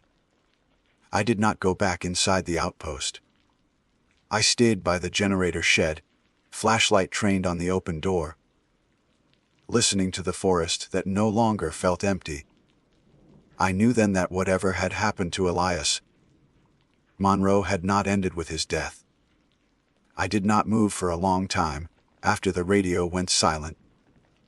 The cold began to settle into my fingers and toes. A deep ache that crept past the layers of insulation and lodged itself in my bones. I remember thinking that I should go back inside, restore some kind of order, turn the lights back on, re-establish control over the situation. Instead, I stayed where I was, standing beside a dead generator at 3:18 in the morning, staring at an open shed door I knew I had locked. I checked the radio again. No signal. No static. It was as if the device had never made a sound at all. I turned the volume knob slowly, listening for any change. Nothing. When I clipped it back to my jacket, my hands were shaking badly enough that I had to steady them against my chest. I forced myself to walk back toward the outpost. Every step felt deliberate, exaggerated, like I was moving through water instead of air. The beam of my flashlight swept across the snow, the walls, the windows. Nothing moved. No shadows shifted. The silence was still complete, broken only by the crunch of my boots. Inside, the darkness was suffocating. I shut the door behind me and leaned my weight against it for a moment, listening. The building made its usual nighttime sounds, faint pops and creaks as the temperature continued to drop. Without the generator, there was no background hum to mask them. Every noise felt exposed. I set the flashlight on the desk and turned it upright so it illuminated the room. The cone of light caught the edge of the filing cabinet, the bunk, the radio console. Everything looked exactly the same as it had hours earlier, yet it felt profoundly wrong, like I was seeing a familiar place through someone else's eyes. I checked the time again. 3:24 a.m. The rational part of my mind began listing possibilities. Electrical fault. Sabotage by wildlife. Coincidence amplified by exhaustion and isolation. Stress-induced auditory hallucination. I clung to those explanations as tightly as I could. I opened the filing cabinet again and pulled out Elias Monroe's logs. This time, I read them carefully, line by line, ignoring the cold creeping deeper into the building. Most of his entries were professional and precise. Weather conditions, patrol routes, generator output. Then, over the final 2 weeks, the tone shifted. He wrote about sleep disruptions, about waking up at the same time, every night without knowing why, about the generator behaving inconsistently, despite passing inspections. One entry mentioned hearing the radio activate on its own and finding nothing recorded in the system logs afterward. The final entry was dated the night before his death, He wrote that the generator had shut off again at 3017 a.m. He wrote that the silence afterward felt intentional. He wrote that he believed the outpost was being kept awake. There were no entries after that. I closed the logbook and set it down slowly. My breath fogged faintly in the cold air. I could no longer feel my fingertips. At 3:30 a.m., the emergency battery lights flickered on. They cast a weak, yellow glow that barely reached the corners of the room. I should have felt relief. Instead, a sense of dread settled over me because the timing felt wrong. Too late. Too deliberate. I checked the control panel. The battery indicator showed a full charge, as if it had been waiting to activate until now. I heard a sound then, faint but unmistakable. Footsteps. They were outside, moving slowly around the building. Not heavy, not rushed. Each step crunched softly in the snow, circling the outpost with measured precision. I stood perfectly still, afraid that any movement might draw attention. The footsteps stopped near the window to my left. I could hear breathing again, this time muffled by glass and distance. The window was dark. Frost had crept across it in irregular patterns, blurring whatever lay beyond. I told myself not to look. I told myself that predators sometimes circled structures out of curiosity. Then the frost began to change. It spread inward from the edges, forming lines that were too symmetrical, too deliberate. Within seconds, the pattern resembled a face pressed from the outside, features distorted but unmistakably human. I stumbled back, knocking into the desk. The flashlight fell and rolled, its beams spinning wildly across the room before coming to rest on the window. The face was gone. The footsteps resumed, moving away from the wall and toward the generator shed again. I grabbed the radio and pressed the transmit button without thinking. "This is Ranger Brooks," I said, my voice hoarse. "If anyone is receiving this, please respond." The radio clicked. Then came the breathing. This is when I realized it wasn't broken. The voice said. It was Elias Monroe. I recognized it instantly from archived transmissions I had reviewed during training. Same cadence. Same slight rasp on the inhale. "What do you want?" I asked, hating the tremor in my voice. The breathing stopped. "I wanted it to stop," he replied. "I wanted the night to end." The radio crackled sharply, then went dead again. I dropped it, heart pounding violently. My watch read 3:41 a.m. The footsteps outside stopped abruptly. Something scraped against the door, slow and deliberate, like fingers dragging across wood. I backed away until I was against the far wall, my breath coming in short, painful bursts. The scrape moved upward, then stopped. There was a knock. Not loud, not aggressive. Just a single firm tap. I did not answer. The knock came again, followed by another scrape, this time lower, closer to the handle. Through the thin walls, I heard the generator shed door creak open. The lights flickered violently. Then, with a deep, shuddering cough, the generator roared back to life. The sudden noise was overwhelming. The lights surged on, flooding the room with harsh white illumination. I covered my eyes instinctively, my ears ringing. When I looked back, the door was untouched. The window was clear. The frost patterns were gone. The radio lay silent on the floor. I checked the time. 3:17 a.m. My watch was running backward. I stood there frozen, staring at the ticking hands as they counted down second by second. I didn't know how long I stayed like that, watching time undo itself, listening to the generator hum as if nothing had ever happened. By the time the watch reached 300 a.m., I realized something with absolute certainty. The night was not over, and it was not going to let me leave. By the time my watch reached 300 a.m., my hands had gone numb, not just from the cold, but from the realization settling into me with a slow, crushing weight. Time was no longer behaving in a way I understood. The generator hummed steadily outside, lights bright and unforgiving. The outpost returned to a version of normal that felt staged, like a set rebuilt after a fire. I forced myself to breathe evenly and reset my watch against the wall clock. The wall clock read 300 as well. Perfectly aligned. I told myself that watch's malfunction. That stress can distort perception.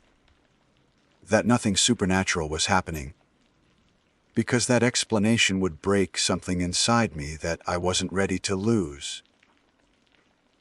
I documented everything in the incident log, writing with stiff fingers, describing the outage, the delayed emergency lights, the unexplained restart. I avoided mentioning the voice, the breathing, the frost, the watch. I told myself I could add those details later, once I had distance from the experience. At 3:07 a.m., the generator's pitch changed slightly. It wasn't dramatic, just a subtle drop. A barely noticeable strain that I might have ignored under normal circumstances. This time, my stomach tightened immediately.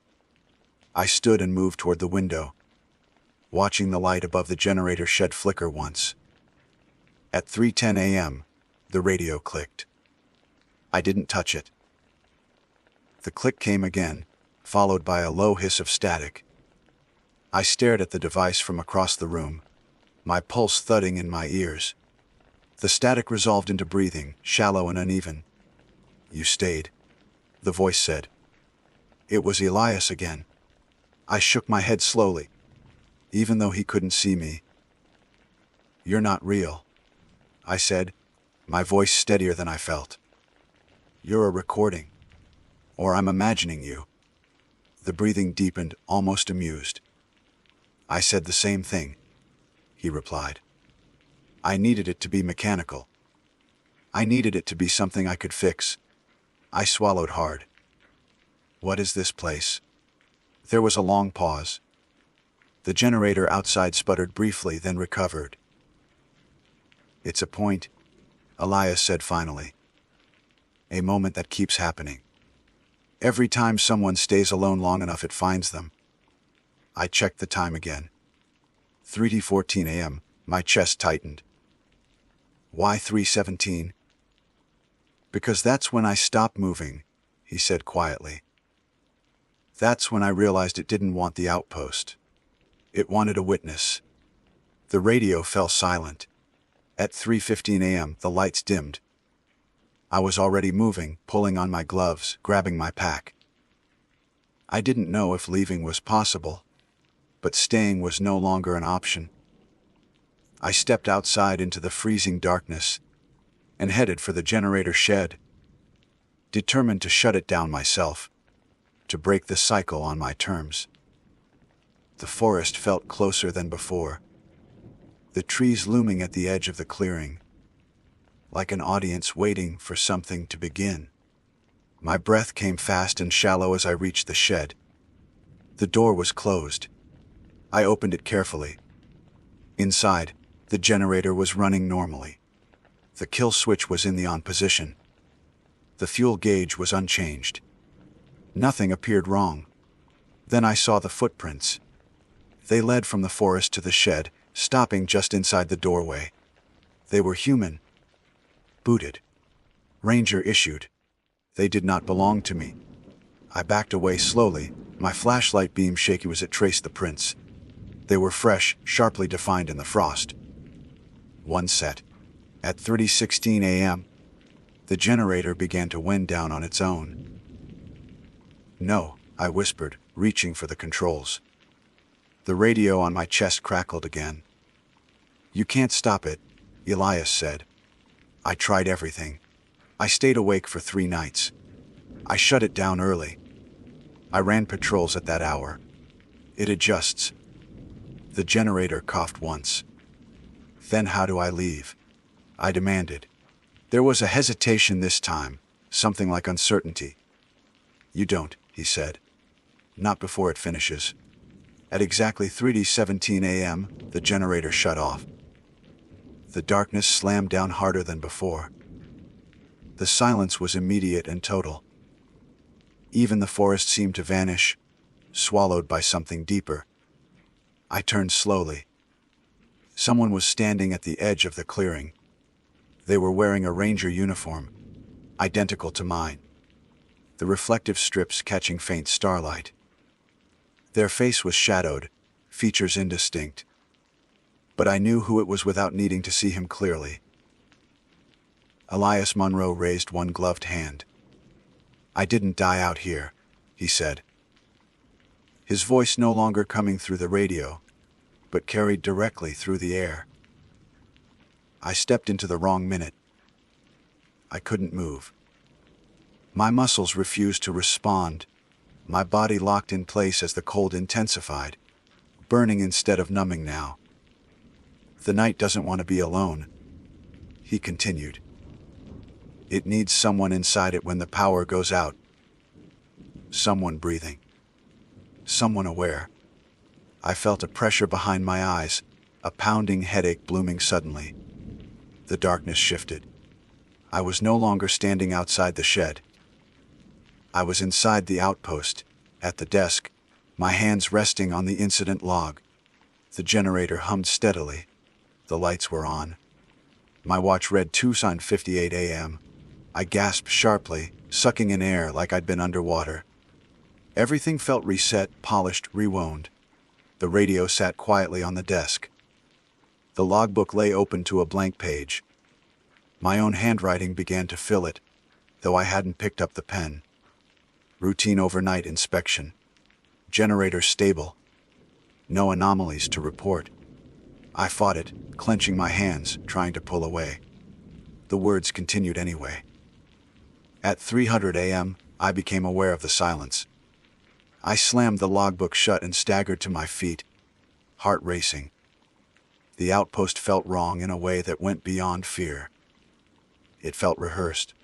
I checked the time again. 2:59 a.m., the radio clicked. This time the voice that came through was my own. Nathan, it said softly.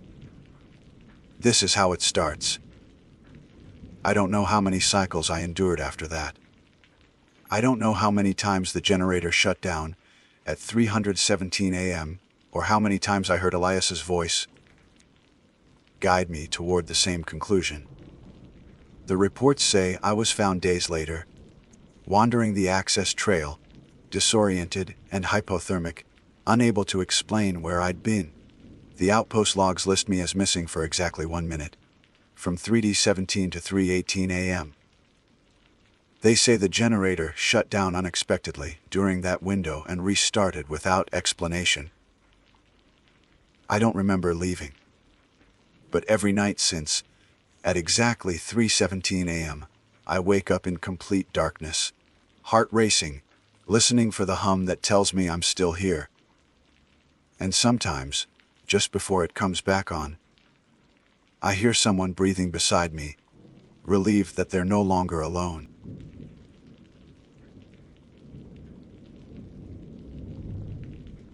My name is Trevor Lang.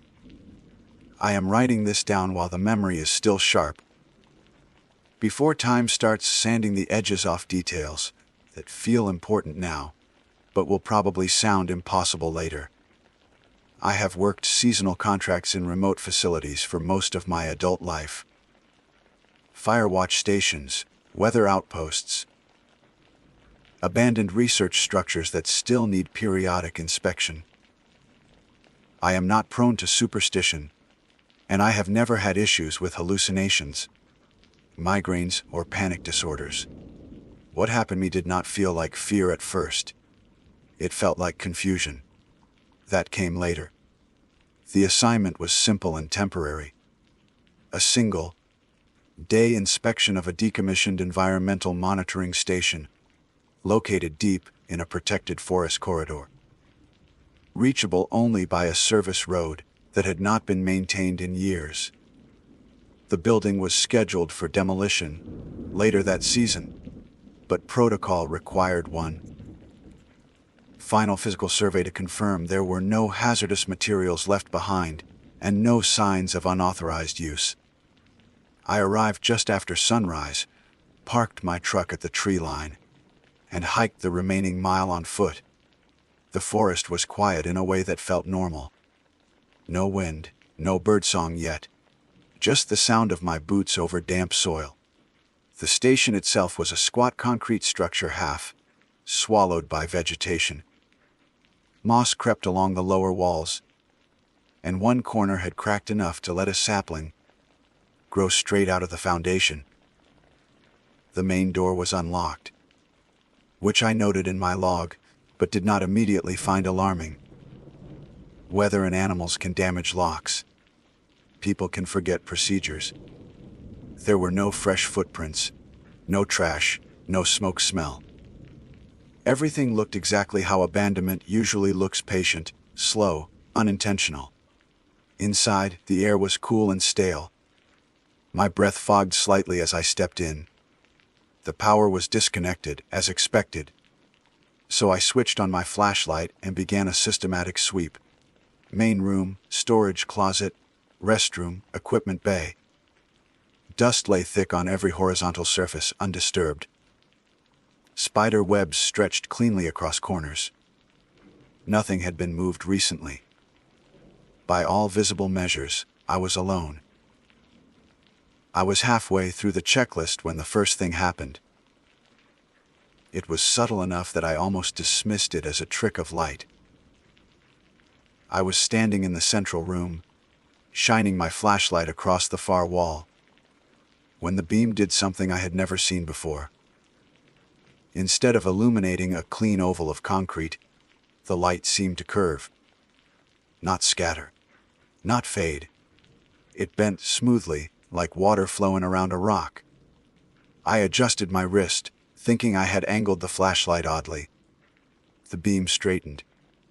I swept it back across the same area. Again, the light deformed, bowing gently around an invisible obstruction. There was no shadow, no outline, just an absence where the beam should have been. My first thought was particulate matter, dust or moisture in the air. I waved my free hand through the space. Nothing changed. The air felt empty, cool, unremarkable. I stepped closer. The closer I got, the more pronounced the bend became, as if the flashlight were actively avoiding something that did not want to be defined. I remember saying, out loud, "That's not possible." Not because I was afraid, but because my brain needed to hear the objection voiced. I backed away and swept the rest of the room. The phenomenon did not repeat anywhere else. I noted it in my log as a possible equipment malfunction and moved on. Rational explanations exist for many strange things, and I have learned over the years that writing them down often drains them of their power. The rest of the morning passed without incident. I checked structural integrity, photographed damaged areas, confirmed there were no signs of recent habitation. Around midday, I sat on an overturned crate and ate lunch from my pack. The forest outside remained unnaturally still. No wind had picked up. No insects buzzed. The quiet pressed in, thick enough that I became aware of my own heartbeat. That was when I heard the sound of movement inside the building. It was not a footstep. It was closer to the sound of fabric shifting, like someone adjusting their weight slowly. I froze, listening. The sound came again, deeper inside, near the equipment bay I had already cleared. I called out, identified myself, and waited for a response. There was none. I told myself it was thermal contraction. Old buildings make noises as temperatures change. Still, protocol required a sweep if unexplained sounds were detected. I stood, switched my flashlight back on, and walked toward the equipment bay. The doorway yawned open, dark and narrow. I aimed the beam inside. The shelves were exactly as I had left them. Empty, rusted, coated in dust. But when I moved the light toward the far corner, the beam bent again. This time, more sharply. I stopped breathing without realizing it. The bend was unmistakable now, a clean arc in the light, as if a large object stood just beyond visibility. The space where the beam should have landed felt occupied. Not blocked. Occupied. My skin prickled, and a low pressure settled behind my eyes, the way it does before a storm. I took one step forward. The beam deformed further, curling around an implied edge. I could trace the curve with my eyes. It suggested height, width, mass. Whatever was there did not reflect light, did not cast shadow, did not reveal texture. It simply refused to be seen. I spoke again, louder this time. Someone there?" The air responded with silence so complete it felt deliberate. My instincts finally caught up with my observations. I backed away slowly, never taking my eyes off the distorted beam. When I crossed the threshold back into the main room, the light snapped back to normal. The pressure in my head eased. I stood there, shaking, my rational mind scrambling to reassert control. I considered leaving immediately. The checklist was mostly complete, and no rule required me to stay if I felt unsafe. But there was another rule. Unspoken but deeply ingrained. Do not abandon a task without understanding the risk. If something was inside that building, something that could not be seen but could displace light, it mattered. Not just to me, but to whoever came next. I radioed in, reported a potential anomaly, and was told to document everything thoroughly before departing. The signal crackled, thin but usable. Hearing another human voice steadied me more than I expected. I returned to the equipment bay. This time standing just outside the doorway, I extended my arm and swept the flashlight slowly from left to right. The beam bent again, consistent, controlled, outlining the same unseen presence. It had not moved. I noticed then that the air around the bend seemed denser, as if sound itself hesitated there. When I shifted my weight, the faint scrape of my boot echoed normally, until the sound reached that space. Then it dulled, swallowed, like it had been pressed into soft earth. Something inside me understood, with sudden and unwelcome clarity, that whatever occupied that space was aware of me, not in an emotional sense, in a positional one. It knew where I was in relation to it, just as I knew where it was in relation to me. I took a step back. The beam bent less. I took another step back. The beam straightened completely. I did not wait after that. I backed out of the building, never turning my back until I reached the door, then moved quickly into the daylight. Outside, the forest felt wrong in a different way now. Too open, too exposed. I packed up my gear with shaking hands and began the hike back to my truck. Halfway down the trail, I realized something that made me stop cold. The building had been decommissioned for years. There was no power, no equipment running, no reason for anything inside to generate heat or movement. And yet, when my flashlight beam bent around that unseen shape, it had done so smoothly, as if navigating around a solid, stable form that had been there for a long time. That was when I understood that my initial assumption had been backwards. I had not discovered something entering the building. I had discovered something that had never left. I did not go straight back to the truck. That detail matters, and I wish it didn't. I stood on the trail for a long time, listening to my own breathing slow down, telling myself that leaving without finishing the report would only make the story sound worse later. Fear fills in gaps with things that never happened. Documentation trims it back to size. That was the logic I used, and it felt solid enough to lean on. I turned around. The station looked unchanged from the outside, still and inert, its concrete skin dull in the midday light. Nothing moved in the windows. No sign that anything inside had reacted to my retreat. I told myself that whatever I had seen, or thought I had seen, was contained by walls, by physics, by explanations I simply hadn't reached yet. I re-entered carefully, keeping the door open behind me. Sunlight spilled across the floor in a pale rectangle, and I stayed close to it as I set my pack down. The air inside felt heavier now, as if the building had inhaled while I was gone and was holding it. I switched the flashlight back on and pointed it at the floor first, grounding myself in something ordinary. Dust, cracks, dead insects. Then I raised the beam slowly, scanning the walls. Everything behaved as it should. I forced myself to approach the equipment bay again, but this time I stopped several feet short of the doorway. The beam remained straight.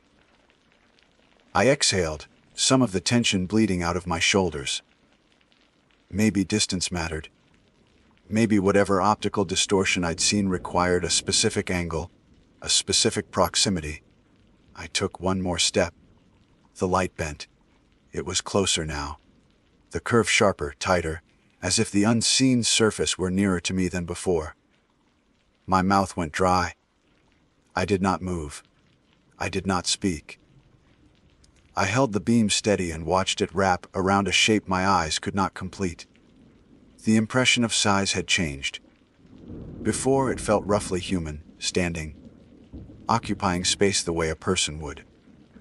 Now it felt larger, broader, less constrained by familiar proportions. The beam traced a contour that suggested a shoulder where no shoulder should be, a slope that implied mass without form. Something shifted. Not a sound, not movement in the air. The bend in the light adjusted, subtly, like a muscle tightening beneath skin. The change was minute, but undeniable. Whatever was there had responded. I stepped back without thinking. The bend followed. Not fully, but enough to tell me that distance alone was no longer a guarantee. I felt a tightness in my chest that had nothing to do with panic and everything to do with instinct. The same one that tells animals when a predator has locked onto them. I backed away until my heel hit the edge of the sunlight spilling through the door. The beam straightened again, snapping back into a clean line. The pressure in the room eased, just slightly. I realized then that the light itself mattered. Not illumination in general, but directed light. A focused beam. Whatever occupied that space interacted with it in a way that ambient brightness did not. I switched the flashlight off. The darkness swallowed the equipment bay completely. The sunlight behind me remained unchanged. Nothing rushed me. Nothing moved. I stood there, heart pounding, listening for anything. Breath fabric, weight shifting against concrete. Nothing. I turned the flashlight back on. The beam bent instantly. Closer still. I felt cold break across my skin in a wave.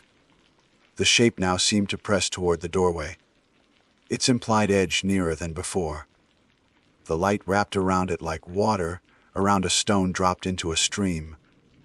I understood, with a clarity that made my stomach lurch, that whatever this was, it was not simply present. It was curious. I lowered the flashlight, aiming it at the floor again. The bend disappeared. I kept the beam low and sidestepped away from the bay, moving toward the far wall, increasing the distance between us without directly acknowledging the space it occupied. The building creaked softly, settling. My footsteps sounded wrong now, muffled in places they shouldn't have been. When I crossed a certain invisible line, the sound of my boots dulled, as if absorbed by something dense and yielding. I froze, lifted my foot, and the sound returned to normal. There was no visible marker for where that change occurred.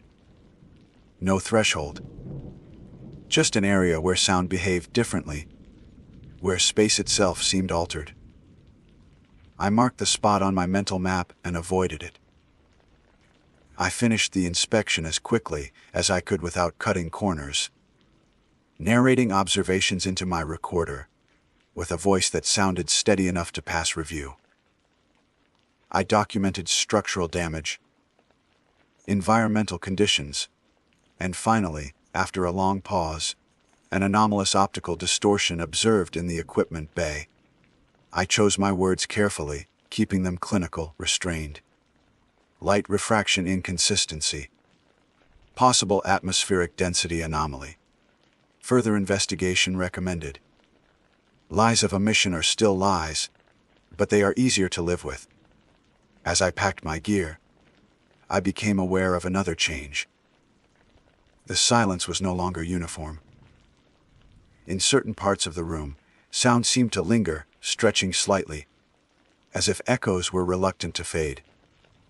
In others, noise died instantly. The building felt partitioned by invisible seams. I moved toward the door, keeping my flashlight off, relying on daylight. When I reached the threshold, I hesitated. Something about turning my back felt wrong. I glanced over my shoulder, scanning the interior one last time. For a moment, everything looked normal. Then the sunlight shifted.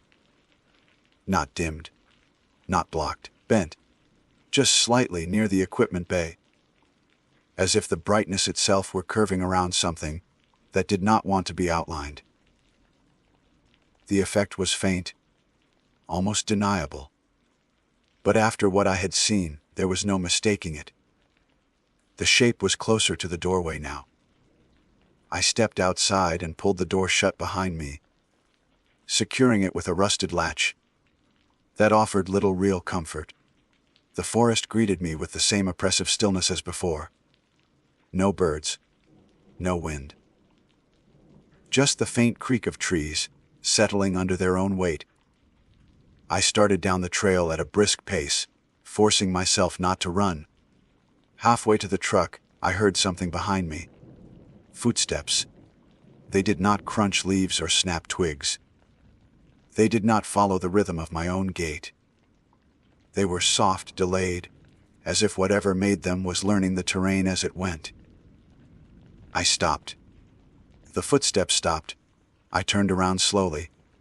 The trail behind me was empty, stretching back toward the station in a narrow ribbon through the trees. Sunlight filtered down in broken patches. Nothing moved. I took a step forward. The footsteps followed. Not closer. Not farther. Just present. I did not look back again. I walked steadily the rest of the way to the truck, every sense straining for confirmation of pursuit. When I reached the clearing and saw the vehicle waiting where I'd left it, relief nearly buckled my knees. The footsteps faded as I reached the door. I drove away without looking in the rearview mirror. It wasn't until miles later, when the forest finally gave way to open road, that I realized something else. The shape inside the station had interacted with my flashlight, with sound, with space itself. And out on the trail, whatever followed me had not needed light at all. I did not report the footsteps. That omission was deliberate. By the time I reached the ranger office to file my end of day report, my hands had stopped shaking and my voice sounded like my own again. I focused on facts that could be corroborated. Location, time, condition of the structure, recommendation to restrict access until further review. I framed the optical distortion as an environmental anomaly requiring specialized equipment. The supervisor skimmed the report, nodded, and signed off. The station was already scheduled for demolition. My note only accelerated the process. I should have felt relieved. Instead, a thin unease followed me through the rest of the afternoon. The kind that doesn't spike your pulse, but settles into your bones. I told myself it was residual stress. Adrenaline takes time to burn off. That explanation was familiar, comfortable. I accepted it because I wanted to. The drive home was uneventful. Traffic, radio chatter, gas station lights. Civilization, in all its noisy reassurance. By the time I reached my apartment, the events of the morning already felt unreal, like something I had imagined while overtired.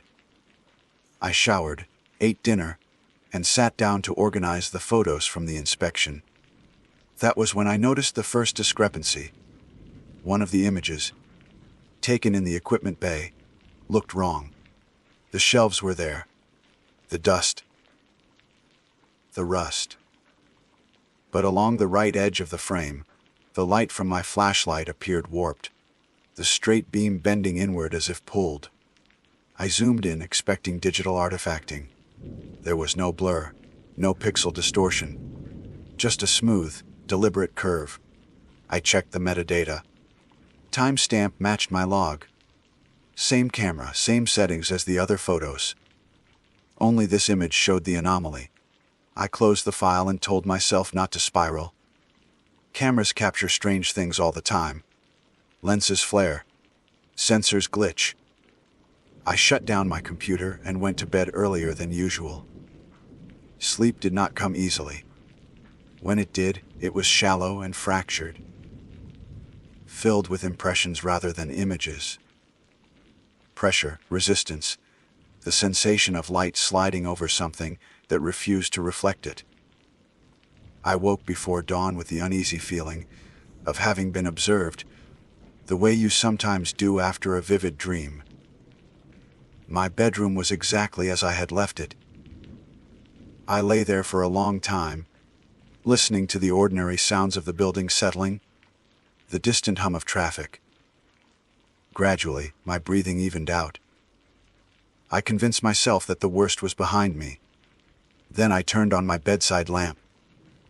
The light spread across the room and bent. Barely enough to notice if you weren't looking for it.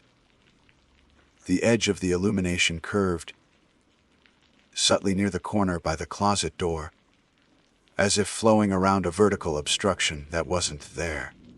I sat up slowly, heart pounding. The air felt normal. I swung my legs out of bed and stepped closer. The bend became more pronounced.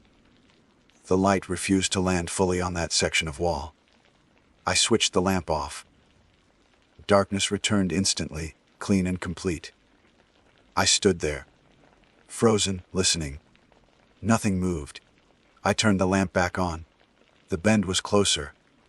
The realization landed with a sickening weight. Whatever I had encountered had not followed me physically from the station. It had not walked behind me on the trail or climbed into my truck unseen. It had learned something. I backed away until my heel hit the bed frame.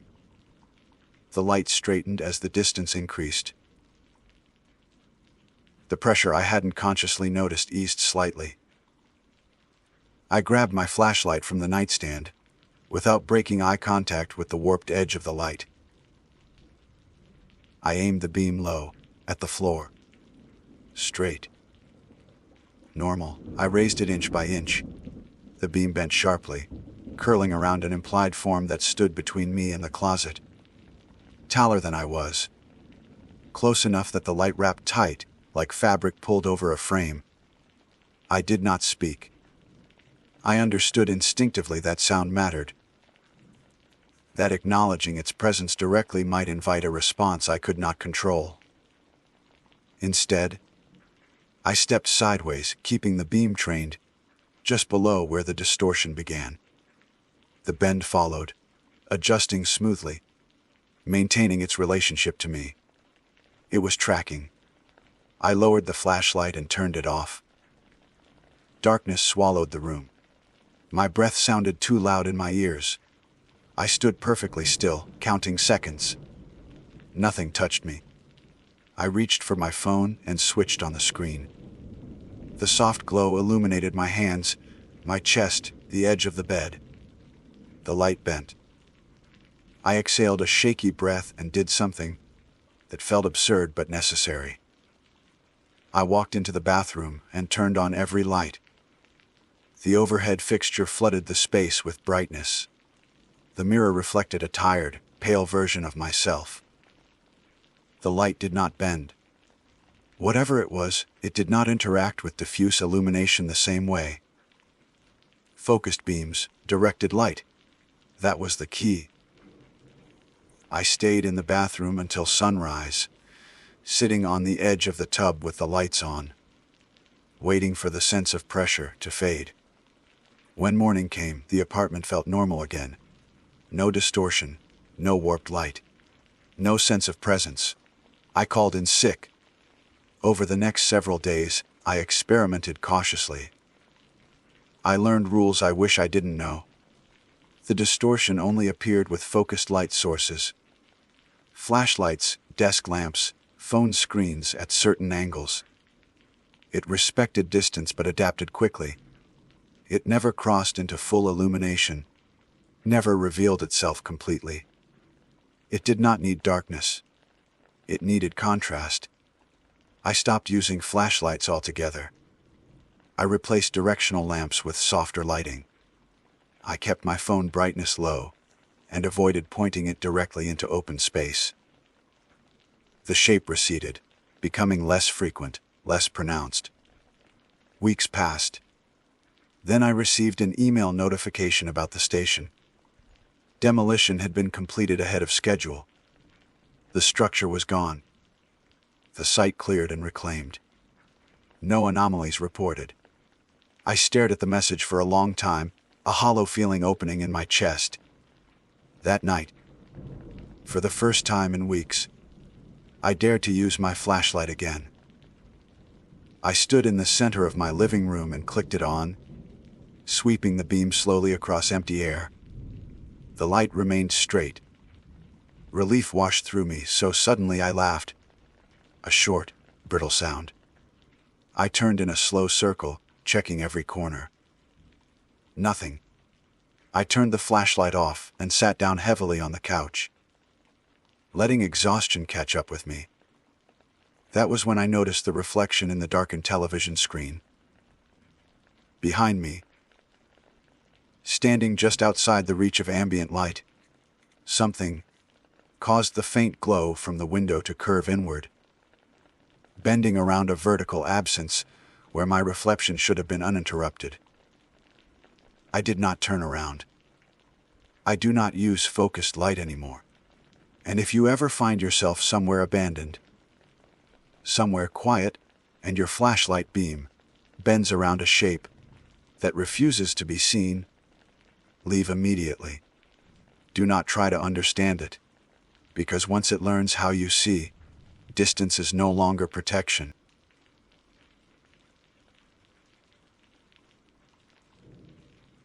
My name is Elijah Warren. I am 36 years old, and at the time this happened, I was employed as a temporary maintenance and inspection contractor for remote infrastructure sites in protected forest land. My background is not unusual.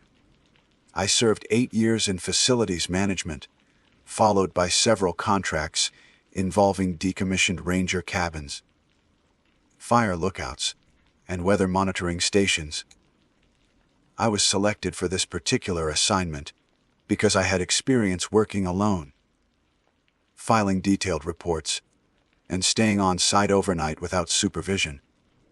I mention this not to impress you, but to establish that what I noticed was not the product of inexperience, imagination, or panic. The site was a single, occupancy monitoring outpost located several hours from the nearest maintained road. The structure was old but serviceable. Originally built as a seasonal ranger, shelter decades earlier and later repurposed for environmental data collection. My task was simple. Spend one day on location, inspect interior damage reports, replace 2 sensors, and submit a condition log by the end of the night. I arrived shortly after sunrise. The forest was quiet in the way remote places often are, not peaceful but watchful. No wind. No birdsong. Just the sound of my boots on packed dirt and pine needles. The building itself showed normal signs of age. Warped floorboards, faded warning placards, shallow cracks in the walls where wood had dried unevenly over the years. I unlocked the door, stepped inside, and performed the standard safety sweep. No signs of forced entry, no animal intrusion, no unusual odors. I logged the initial condition as stable and began unloading my equipment. For the first few hours, everything proceeded as expected. I replaced the faulty sensor, recalibrated the secondary unit, and checked the backup generator. I ate a late lunch, reviewed my checklist, and prepared to remain overnight as required. It was sometime in the early afternoon when I first noticed the marks. They were not immediately obvious. I was kneeling beside the cot, checking the integrity of the floor near the sleeping area, when I saw thin lines running vertically along the wall. At first glance, I assumed they were stress fractures in the wood paneling. That was common in structures like this. But when I ran my fingers over them, I felt resistance, shallow grooves cut into the surface. They were not random. Each line was deliberate, narrow, and slightly curved, as if made by repeated dragging rather than a single strike. I stood up and examined the wall more closely. There were dozens of them. Some were faint, almost hidden beneath old paint, while others were deeper, exposing bare wood. They all angled inward, converging toward the same general area, toward the cot, toward where I would be sleeping. I remember standing there longer than I should have, trying to reason through explanations. Animal behavior was the most obvious answer, but it didn't fit. Rodents scratch horizontally, testing surfaces. Larger animals leave chaotic damage, tearing and splintering. These marks were uniform, intentional, and they were on the inside of the wall. I checked the rest of the interior. The same pattern appeared behind the small fold-down desk, near the storage locker, even behind the doorframe, partially concealed by the hinges. Everywhere, the marks angled inward, subtle but consistent, like countless arrows pointing toward a single location. I took photographs, measured depth, logged the damage as unexplained interior scoring. I told myself it would be addressed later. That was my mistake. As the afternoon faded into evening, the forest grew heavier. The stillness outside pressed against the walls. I cooked a simple meal, ate standing up, and avoided sitting on the cot longer than necessary. The marks stayed in my peripheral vision no matter where I moved. I tried to ignore them. I told myself fatigue was making them feel more significant than they were. By the time night fell, I was mentally exhausted but physically alert. The kind of alertness that comes when something feels wrong, but hasn't yet crossed the line into danger. At approximately 9:40 p.m., I heard the first sound. It was faint. A soft scraping noise, brief enough that I initially dismissed it as the building settling. Older structures make noise at night. Temperature shifts cause expansion and contraction. I made a note of it and continued typing my report. 10 minutes later, I heard it again. Longer this time. A slow drag followed by a pause. Then another drag. The sound was coming from inside the walls. I turned off my laptop and stood still. The scraping stopped. I waited, listening. Nothing. When I moved again, it resumed. Not louder but closer, as if whatever was making the sound responded to motion. I pressed my ear against the wall near the cot. The sound stopped instantly.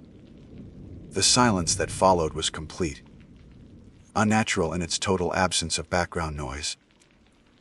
I backed away and turned on every light in the outpost. I told myself to finish the night, to document everything and leave at dawn. That was the plan. But my sense of time began to fracture after that.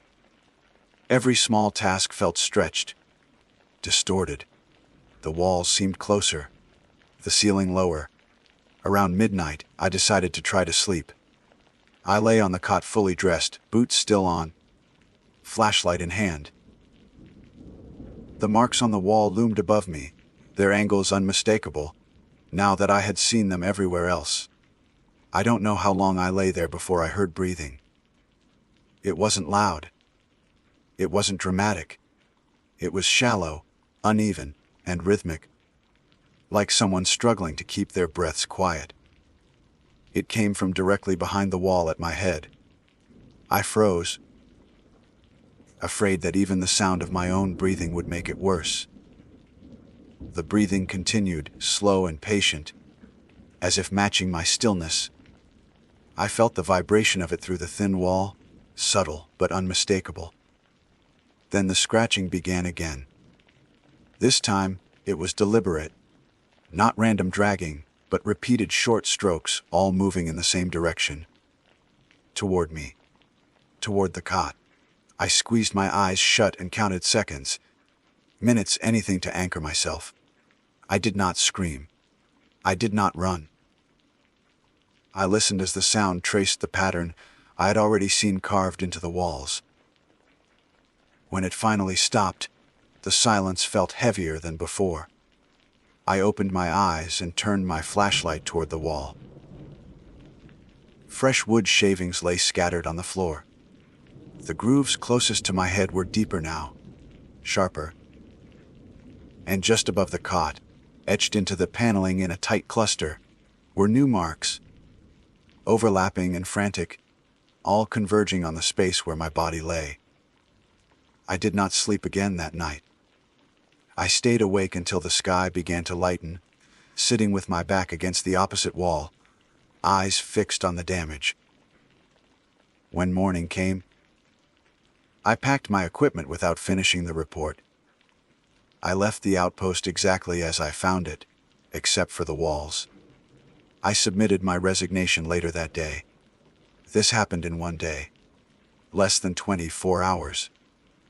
And I know someone will ask why I didn't tear the walls open, why I didn't investigate further.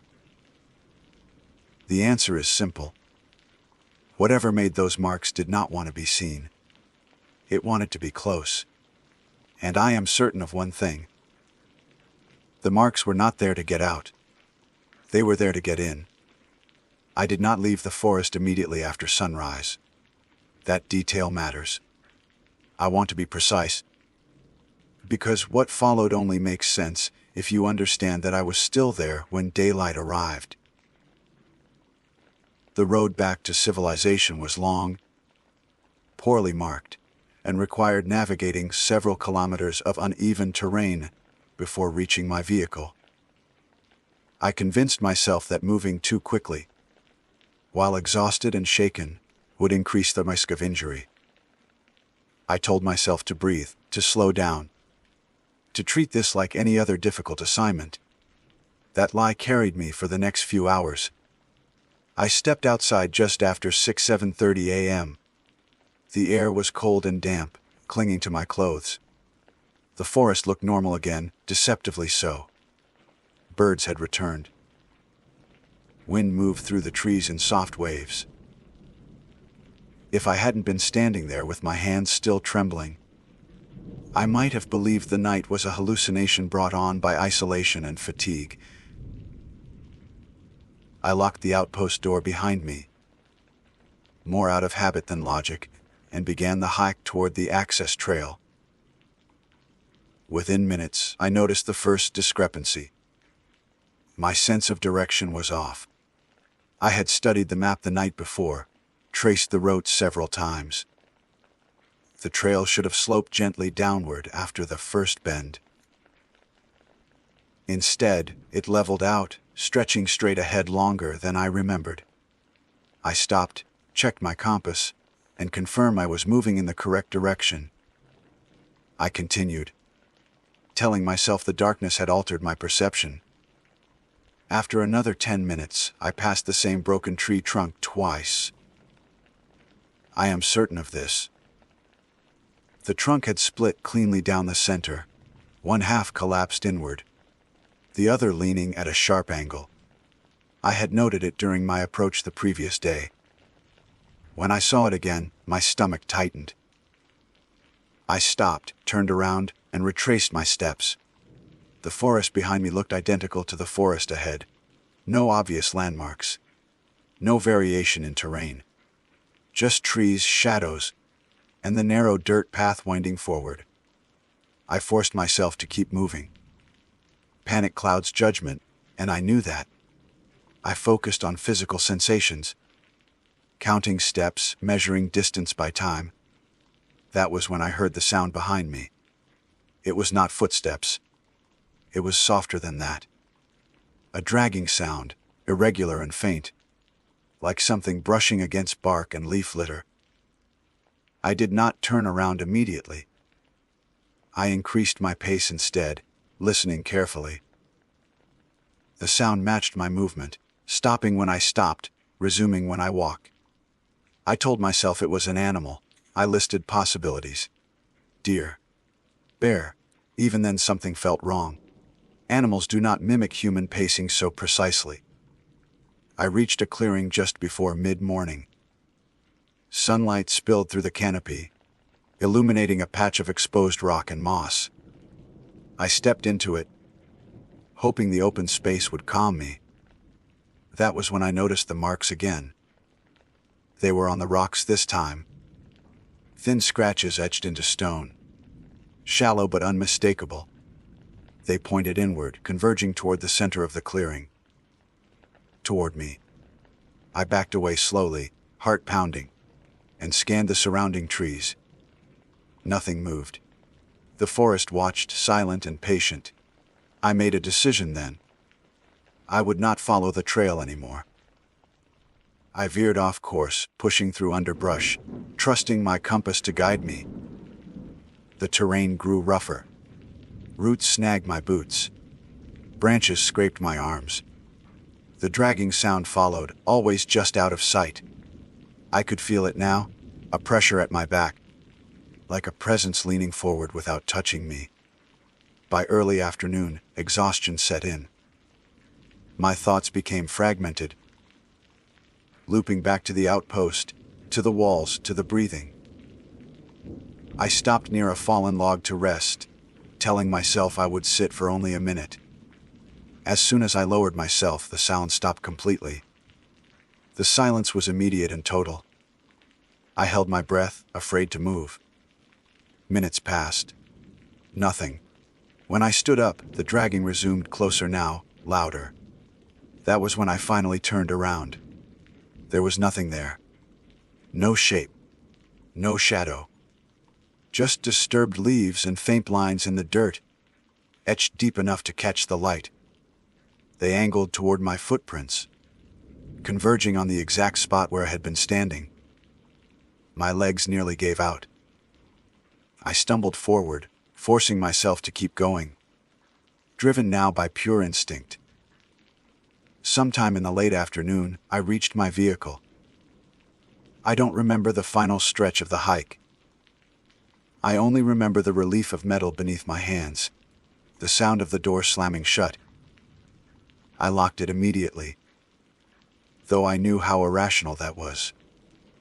I sat there for several minutes, breathing hard, eyes scanning the tree line. The forest did not follow me to the road. The dragging sound faded. As soon as I crossed the boundary where the dirt met gravel, I drove without stopping until I reached the nearest town. I checked into a motel, showered, and collapsed onto the bed. For a few hours, I slept dreamlessly. When I woke up, the sun was setting again. That was when I noticed the marks.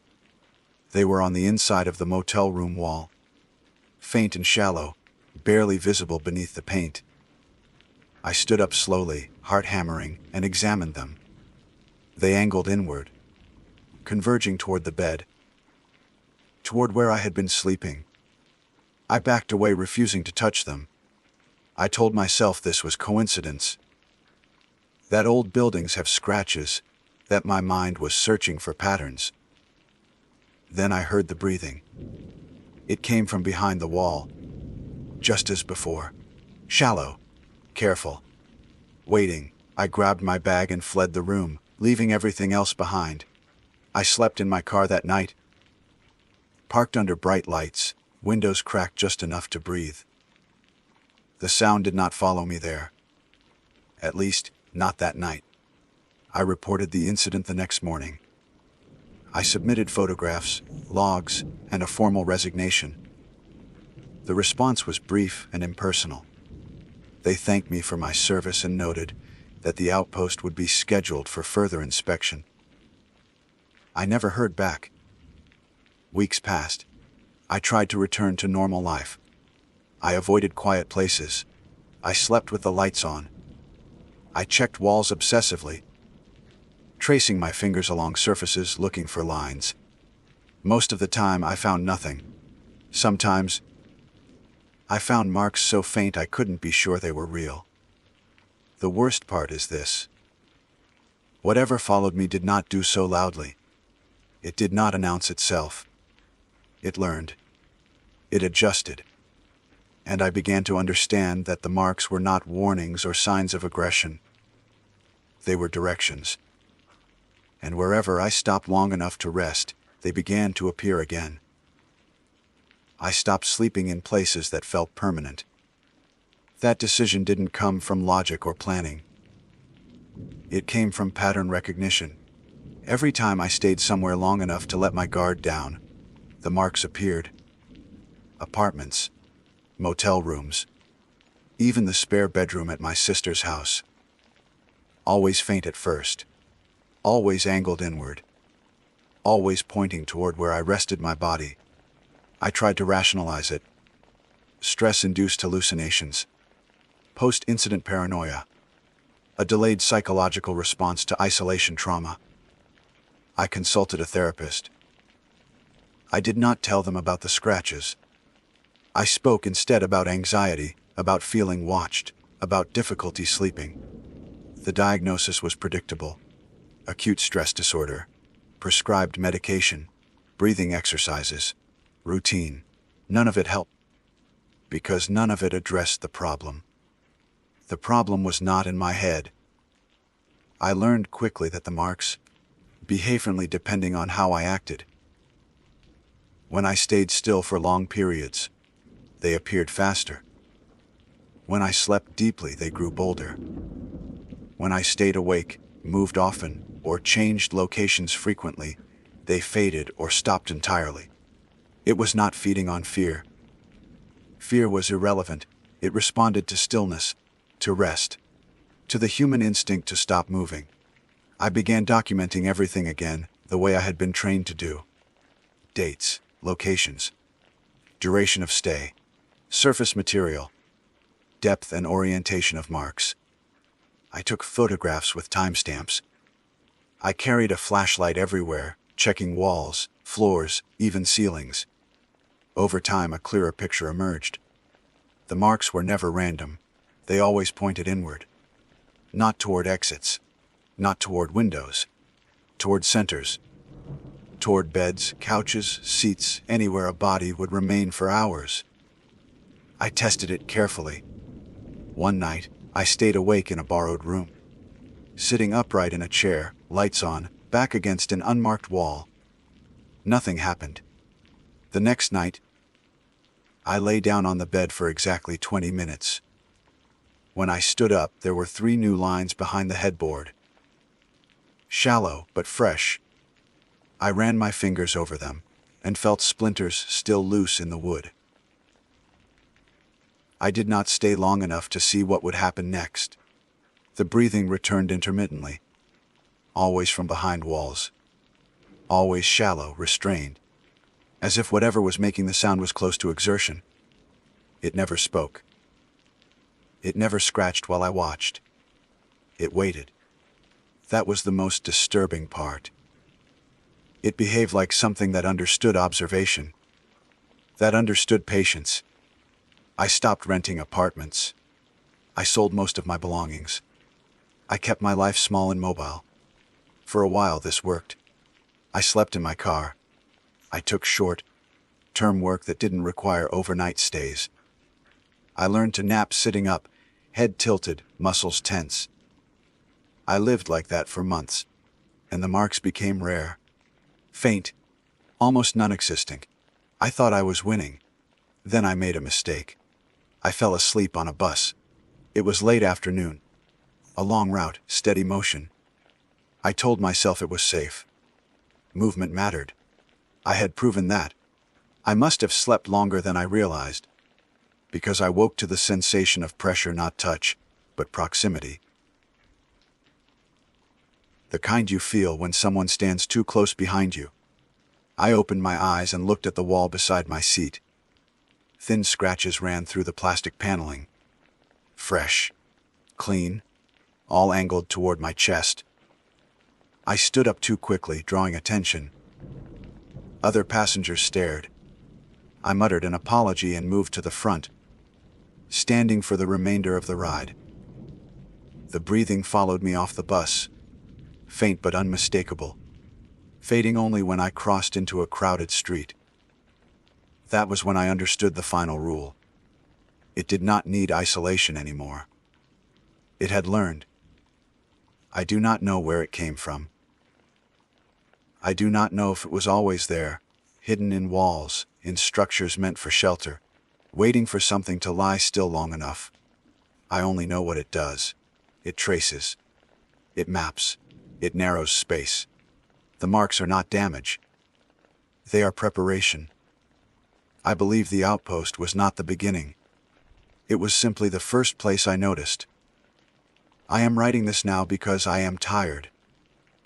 I have been awake for nearly 3 days. I can feel my body slowing despite my efforts. My hands shake as I type. The room I am in is unfamiliar, rented by the hour, walls painted thick and uneven. I have checked them repeatedly. For now, they are clean. But the breathing has started again. It is faint but closer than before. The sound does not come from a single direction anymore.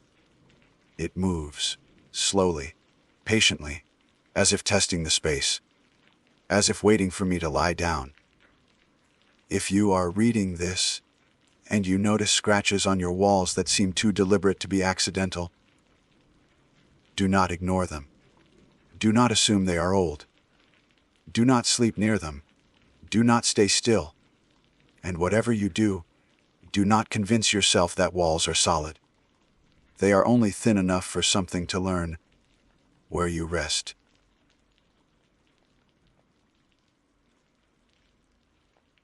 My name is Brian Keaton.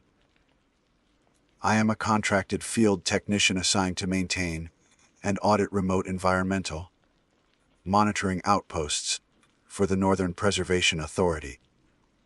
My background is in systems diagnostics, not law enforcement or wildlife management, and my job description is precise: verify sensor integrity, update firmware, test alarms, log anomalies, and leave the site exactly as it was found. I am required to document every action in a standardized incident log. I am also required, under policy, to submit a personal account if any system behavior cannot be explained through environmental or mechanical failure. This is that account. The assignment took place in late October, during a single daylight to darkness shift, at an unmanned outpost located several miles from the nearest maintained trail. The structure was a reinforced prefab cabin, installed 8 years prior, designed to operate autonomously with solar backup and a low-power diesel generator. It monitored seismic microshifts, air quality, infrared movement, and acoustic disturbances related to illegal entry, poaching, or unauthorized camping. I had serviced similar sites dozens of times. Nothing about this one stood out on paper. I arrived shortly after 10:00 a.m. The weather was clear, cold, and still. No wind, no wildlife movement. The access trail showed no recent use beyond my own vehicle tracks. I performed the exterior walk-around first, as required. Doors sealed. Windows intact. Motion sensors unobstructed. No signs of tampering. I unlocked the main door with my issued keycard, entered, and secured it behind me. The interior consisted of a single main room, a compact sleeping alcove, a utility closet, and a sealed equipment bay. Everything appeared normal. The outpost was powered down to standby mode, exactly as scheduled. I logged my arrival time, placed my pack on the bench, and powered up the primary console. The first anomaly occurred less than 3 minutes later. As the system booted, the alarm panel illuminated red and emitted a single sharp tone. The screen displayed a status alert I had never personally encountered during a routine service. Human presency detected. I remember feeling briefly embarrassed, as if the system had caught me doing something wrong. I assumed it was a calibration lag. These sensors were designed to activate when the outpost was empty, not when a technician was logged in. I dismissed the alert, entered my credentials, and manually reset the alarm. The system accepted the reset. 30 seconds later, the alarm activated again. Human presency detected. I stood still, hands off the console, waiting for the system to finish sensing sensor data. My profile clearly indicated that I was authorized, present, and stationary. The alert should not have reoccurred. I ran a quick diagnostic sweep. All sensors reported nominal function. Infrared showed one heat signature inside the cabin, centered on my position. Acoustic input was quiet. Motion sensors registered no movement. And yet, the alarm counter showed 2 separate detection events. I noted it in the log and continued working. Over the next hour, I updated firmware, tested power redundancy, and recalibrated the environmental sensors. The system behaved normally, with one exception. Every time I stopped moving for longer than 20 seconds, the alarm triggered. Always the same message. Human presency detected. It never triggered while I walked, typed, or shifted my weight. Only when I stood completely still, breathing shallowly, not touching anything. At first, I suspected a sensitivity overlap between the infrared and seismic modules. I isolated each system and tested them individually. The alarms continued. I adjusted thresholds. I rebooted subsystems. Nothing changed. At 1:42 p.m., the system logged a detection event while I was seated, reviewing error logs. I was moving my hands and head at the time. The alert should not have triggered. The infrared displayed briefly showed 2 heat signatures. One was mine. The second appeared directly behind me, overlapping my silhouette. It vanished in less than a second. I turned around instinctively. The room was empty. The door was still locked. No sound. No pressure change, no smell. I checked the sleeping alcove and the utility closet. Both were empty. I told myself it was a graphical glitch caused by sensor interpolation. I documented it anyway. By mid-afternoon, I was behind schedule. I contacted Central Operations via satellite link to report persistent false positives. The connection was clear. I explained the behavior carefully, avoiding speculation. The operator asked me to remain inside and perform a full presence audit. That instruction was unusual. Presence audits were typically performed remotely. I complied. The audit required me to move to designated points within the cabin and remain motionless for 60 seconds at each location while the system recorded data. The first 2 positions produced normal readings. 1 presence, authorized, stationary. At the 3rd position near the equipment bay, the alarm activated after 17 seconds. Hammond PCNC Ted. The system log recorded 2 presences. Both were marked as stationary. 1 was not authorized. I felt my mouth go dry.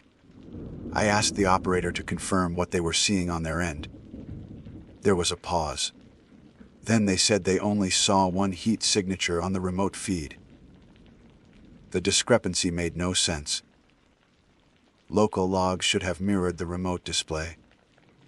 The operator suggested a corrupted local cache and instructed me to perform a manual sensor alignment, which required shutting down the alarm system temporarily. I followed the procedure. When the alarms were offline, the cabin felt unnaturally quiet, as if something had stopped paying attention. While the system rebooted, I noticed something else. The incident log had entries I had not written. Short, timestamp notes embedded between my own logs. No author ID, no formatting errors, just plain text. Standing too still. A nose now. Don't turn around. I did not add these lines. I am certain of that. I reported this immediately. The operator went silent. The satellite connection remained open, but I could hear faint typing on their end, faster than normal. They asked me to read the entries aloud exactly as written. I did. When I finished, they instructed me to remain calm and asked if I was alone inside the outpost. I answered yes. The alarm system came back online without warning. My presency detected. This time, the alert did not clear. The counter began to climb. 3 detections. 4, 5. The infrared display showed a second heat signature. Again, clearer now. Positioned inches behind me, matching my posture perfectly. When I leaned forward, it leaned forward. When I raised my hand, it raised its hand a fraction of a second later. I could feel something at my back. Not touching me, but close enough that the air felt wrong, compressed, as if I were standing in front of a mirror that breathed. The operator told me to leave the outpost immediately. I reached for the door. The system log recorded a final entry before the connection cut out. Do not let it step outside.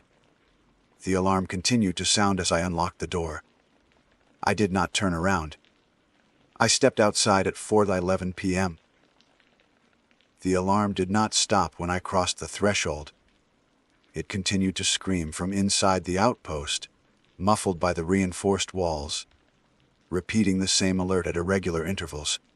Haman PCNC detected. The door shut behind me automatically, locking with a mechanical finality that echoed across the clearing. I stood there longer than I should have. The cold hit my face hard, grounding me for a moment. The forest was exactly as I had left it earlier that day. Still, quiet, empty. No footprints except mine. No snapped branches. No wind moving the canopy. If something had followed me to the door, if something had been standing inches behind me, it did not come out. That detail mattered more than I wanted to admit. I radioed Central again. No response. The satellite unit showed a solid connection indicator, but no incoming audio. I tried 3 separate channels, then the emergency line. Nothing. The only sound was the alarm bleeding through the walls, and my own breathing, too fast, too loud. Procedure dictated that if an outpost alarm could not be silenced remotely, the technician was to shut down the power manually and wait for extraction. Extraction, in this case, would have been hours away, and daylight was already thinning. The idea of staying within 50 meters of that building until nightfall made my skin crawl, but protocol existed for a reason. I re-entered. The moment the door sealed behind me, the alarm stopped. The silence was immediate and complete. No hum from the generator. No click from relays. Even the faint electrical whine I had grown accustomed to earlier was gone. It felt as though the outpost had been unplugged from reality, not just from power. The console screen was dark. I stood very still, waiting for the alarm to trigger again. It didn't. I moved slowly toward the console, my boots making soft, deliberate sounds on the floor. I powered the system back on. The startup sequence lagged, each progress bar stuttering as if hesitating. When the display finally came online, the first thing it showed was the incident log. New entries had been added while I was outside. He almost left it behind. Not ready. Needs to understand. My name appeared beneath those lines, listed as the author. I felt a sharp, irrational surge of anger, as if the system were accusing me of something. I deleted the entries. They reappeared instantly, unchanged. I tried again, harder this time, scrubbing the entire log file. The file locked itself. Human per essence DT'd. The alert appeared without sound this time. No alarm. Just the text pulsing softly at the top of the screen. The counter ticked up by 1. I did not look at the infrared display.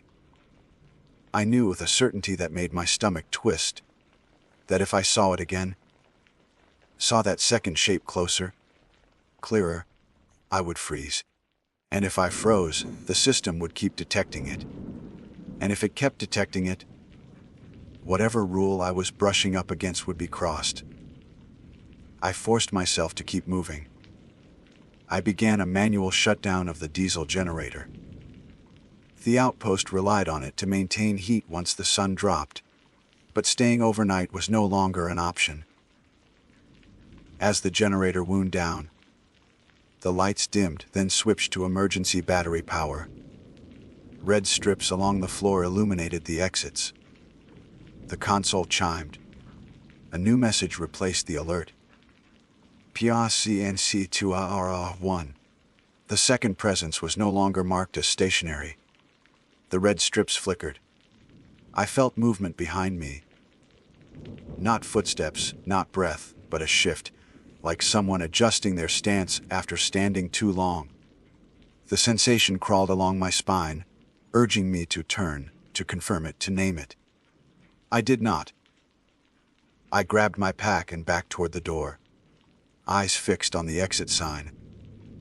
The distance felt wrong, longer than it had been moments earlier. The room seemed stretched, subtly, as if the walls had been pulled apart when I wasn't looking. The presence counter ticked again. PRCNCE so NT3. I stopped. 3 meant something had changed. There was no logical interpretation that fit. I was 1. The other was whatever had been shadowing me. There was no room for a third. The console displayed a schematic of the outpost interior. 3 markers glowed within it. 1 at my position. 1 directly behind me, so close the icons overlapped. The third was inside the equipment bay. The bay door was sealed. It had been sealed all day. A soft sound came from that direction. Not a knock, not a scrape. More like a careful adjustment, metal on metal, as if something inside were learning the shape of the space it occupied. The message feed updated again. Don't let it see the dark. I understood then, in a way that bypassed reason, that night mattered. That whatever rule governed the alarms, the presences, the strange insistence on my stillness, had something to do with the transition outside. The system wasn't just detecting people. It was enforcing something. I keyed the door release. The alarm sounded again, full volume, violent in the confined space. Hamen pass NCE DTE. The presence count spiked, numbers blurring too fast to track. The infrared display flashed on its own. I saw them. Not clearly, not in detail, but enough. Heat signatures layered on top of each other, standing where I stood, where I had stood earlier, where I might stand next. Dozens of them, all human-shaped, all oriented the same way. Facing the door, I ran. The door opened as I hit it, spilling me back into the cold. I stumbled into the clearing, and kept going until the alarm was a distant wail. I did not stop until my legs burned, and my breath came in ragged gasps. When I finally turned around, the outpost stood alone, dark against the trees. No light, no sound. My radio crackled. "Brian," the operator said, their voice thin and distorted. "If you're hearing this, you need to answer one question." I held the radio with shaking hands. "Are you still alone?" I looked at the tree line, at the long shadows stretching toward me as the sun dipped lower, at the place beside me where the air felt slightly denser, slightly warmer, as if someone were standing just out of sight. I did not answer. I reached my vehicle just as the sun slipped behind the ridge. The forest changed in that moment. Not dramatically, not in any way that would have stood out to someone passing through, but enough that I felt it immediately. The quiet thickened. The shadows stopped behaving like shadows. They didn't lengthen so much as they settled, pooling beneath trees and between rocks, as if darkness were something heavy that had finally been allowed to rest. I opened the driver's door and froze. The interior light was already on. I had not unlocked the vehicle. I was certain of that. The doors were manual. No remote. No timer. I had locked it when I arrived, checked it again when the alarm first started acting up. The light should not have been on. I stood there, breathing through my nose, counting the seconds in my head the way I had been trained to do when panic threatened to take over. 1, 2, 3. Nothing moved. I slid into the seat and shut the door. The locks clicked down immediately, too quickly, as if they'd been waiting. The light went out. The engine started on the first turn. Normal sounds, normal vibration. I told myself firmly that this was the point where things ended. Whatever had been happening inside the outpost belonged to that place. I pulled onto the access road. The first mile passed without incident. Gravel crunching under the tires. Trees blurring past the headlights. The radio remained silent, even when I switched channels. I did not try to contact Central again. I was afraid that if I spoke out loud, if I acknowledged anything other than the road ahead of me, I would give something permission it didn't yet have. At mile marker 2, the presence alarm sounded. It did not come from the outpost. It came from the dashboard. A sharp, familiar tone cut through the cabin, followed by a display I did not recognize lighting up on the console screen. The vehicle did not have a presence detection system. It had never had one. Hammond Pasenti did it. I nearly swerved off the road. The screen flickered, then resolved into a simplified readout. Stark and clinical. ECNC2U. TUD1. My hands tightened on the wheel. My first thought was absurd and immediate, a wiring fault. Some bizarre overlap between the outpost equipment and my vehicle electronics. I knew that was impossible. The systems were not compatible. They were not even close. I kept driving. The alarm did not repeat. The screen stayed lit, the message pulsing softly, almost patiently. I glanced at the passenger seat. Empty. The back seats, empty. The rearview mirror reflected only darkness and the thin ribbon of road behind me. At mile marker 3, the presence count changed. PECNCCONT3. The engine stuttered, just for a fraction of a second, as if something had interfered with the ignition cycle. I whispered a single word before I could stop myself. The presence count dropped back to 2. I understood then that sound mattered. Acknowledgement mattered. The system, whatever had attached itself to me, responded to attention. The outpost had not been malfunctioning. It had been warning me. I drove faster. The road curved sharply to the east, climbing as it followed the ridgeline. The trees thinned, replaced by exposed rock and scrub. My headlights caught movement at the edge of the beam. Not an animal. Too upright. Too still. I refused to look directly at it. The presence alarm remained silent, but the screen updated again. Stat US MovNG Dauer Tyan What ITH Wow You. My chest tightened. I focused on my breathing, on the mechanical reality of driving, spearing. Distance. The road was real. The vehicle was real. Everything else was secondary. At mile marker 4, my phone vibrated in my pocket. No signal, no bars. No reason for it to do anything at all. I did not check it. The vibration stopped, then started again. Longer this time. Insistent. I felt, with a cold certainty, that if I looked at the screen, I would see something I could not unsee. A name. A message. Maybe my own face reflected back at me from a darkened camera. I let the phone fall to the floor. The road dipped suddenly, the incline leveling out as the forest closed in again. The outpost was miles behind me now. I should have felt relief. Instead, the pressure in the cabin increased, subtle but unmistakable. Like descending too quickly in an aircraft. The presence count ticked up. PRCNCE SOUNT4. I slammed the brakes. The vehicle skidded to a stop. Gravel spraying. The engine stalled. The headlights cut out. Darkness flooded in, thick and absolute. For a heartbeat, there was nothing but my own pulse pounding in my ears. Then the dashboard lights came back on. The presence display filled the screen. PRCNCE closer 1. Auto eyes zo. My mouth went dry. I sat perfectly still, afraid to even blink. The implication settled over me slowly, horrifying in its simplicity. The system was no longer tracking what was inside the vehicle. It was tracking what was outside.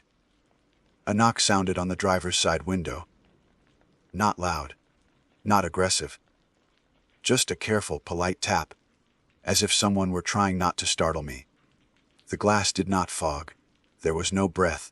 No silhouette. The presence alarm chimed softly. Hum static Ted.